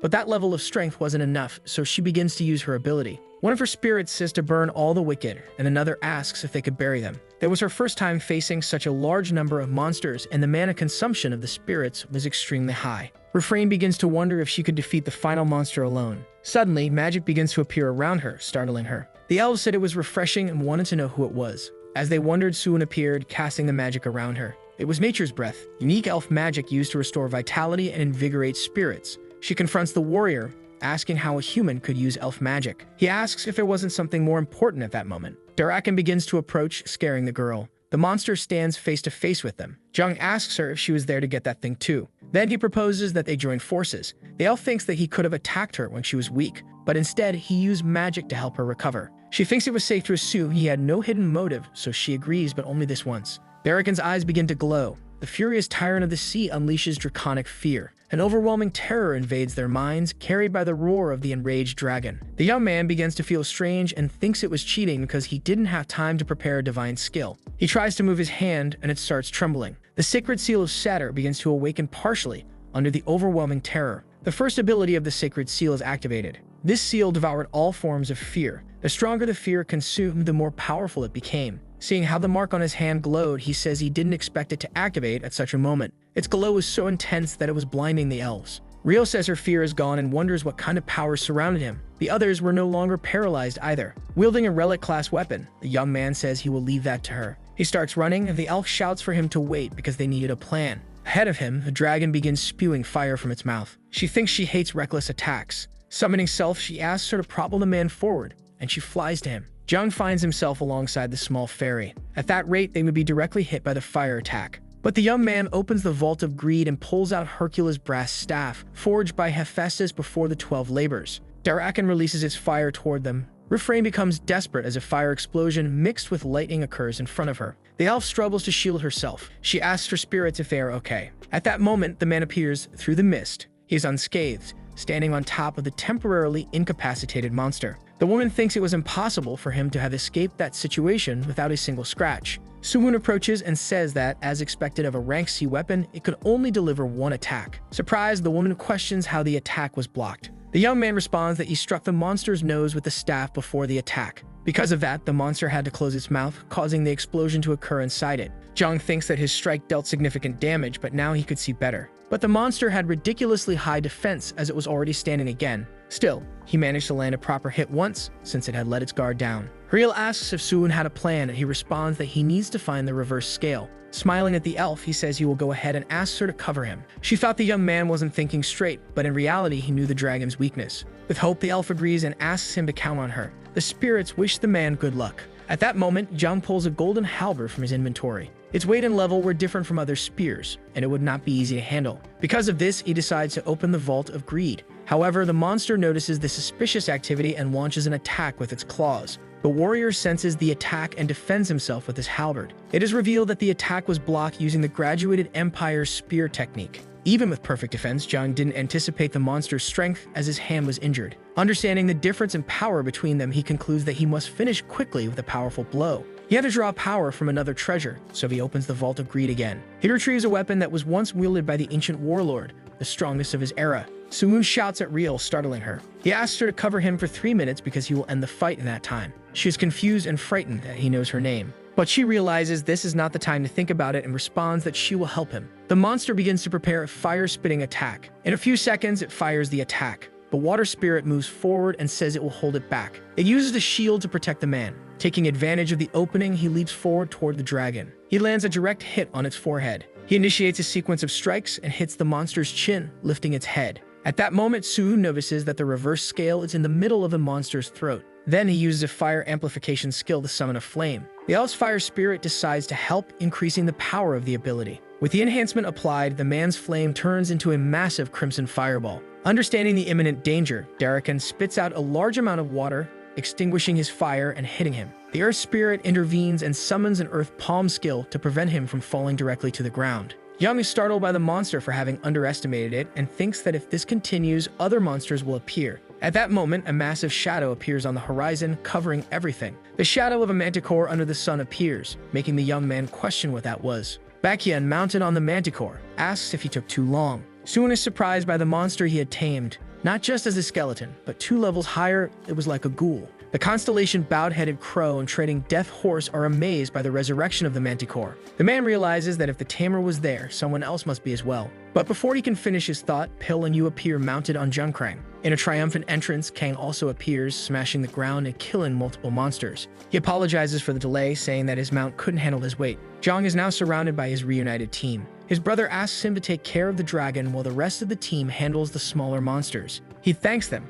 saying he trusts them. Real is bewildered by what she sees, as each member of the team resembled someone from the top 100, and they all followed the same person. Noticing the man's name, she wonders if he was the one who took her top 1 spot. But John declares that he will advance, and at that moment, the elf asks him to stop because she has a question. However, she decides that now is not the time and orders the spirits to advance. The dragon uses its roar to disorient everyone, but Jong uses the satyr's stigma, which devours fear. Without losing momentum, he activates the second form of the Graduated Empire technique and delivers a powerful attack on the opponent. Executing a sequence of attacks, he activates the 5th form of the technique, landing a solid strike on the chin. Then he opens the Vault of Greed to retrieve Escalon, the dragon-slaying sword. This sword was used by St. George to slay a dragon and symbolizes victory over evil. Jung says that this long tutorial is finally coming to an end. Then he finishes Darakan, landing a fatal strike with the sword directly on the reverse scale. Pulling out the sword, the system announces that he has slain the furious tyrant of the sea, the tutorial's boss monster.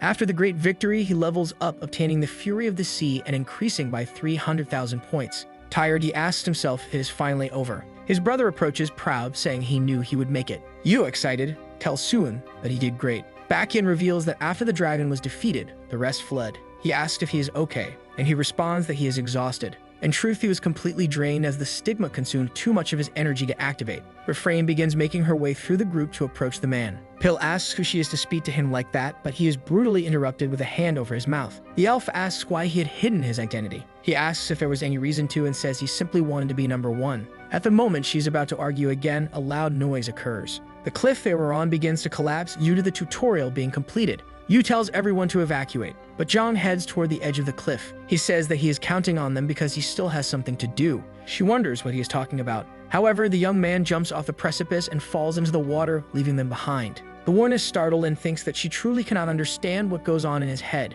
In the depths of the sea, a monster approaches its leader to inform him that the tutorial has ended, that half of the monsters have been decimated. The great shark asks if it was really half of the monsters because that was very problematic. He wonders if this had ever happened in other tutorials, but this should be the first time since a woman appeared. A fish arrives, bringing information that leaves the giant lobster surprised. It tells its master that, according to the reports, a human had entered among the monsters. Its master says they could have fallen off a cliff. The other says that he thought so too, but this human had gills on his neck, to which the master responds that it was impossible. Suman opens the vault of greed to retrieve the mermaid's gills. He is impressed to think that a human body could breathe underwater. Then he begins to wonder how much farther it was to their nest. After defeating the dragon, the warrior earned a necklace that helped increase his affinity with the water element. It greatly increased resistance to fear, and the young man begins to think that he was only acquiring abilities related to fear. In his previous life, he had no real battles, so he constantly had to run from fear. Suddenly, he comes across a message saying that he has discovered a hidden dungeon and has earned 10,000 points.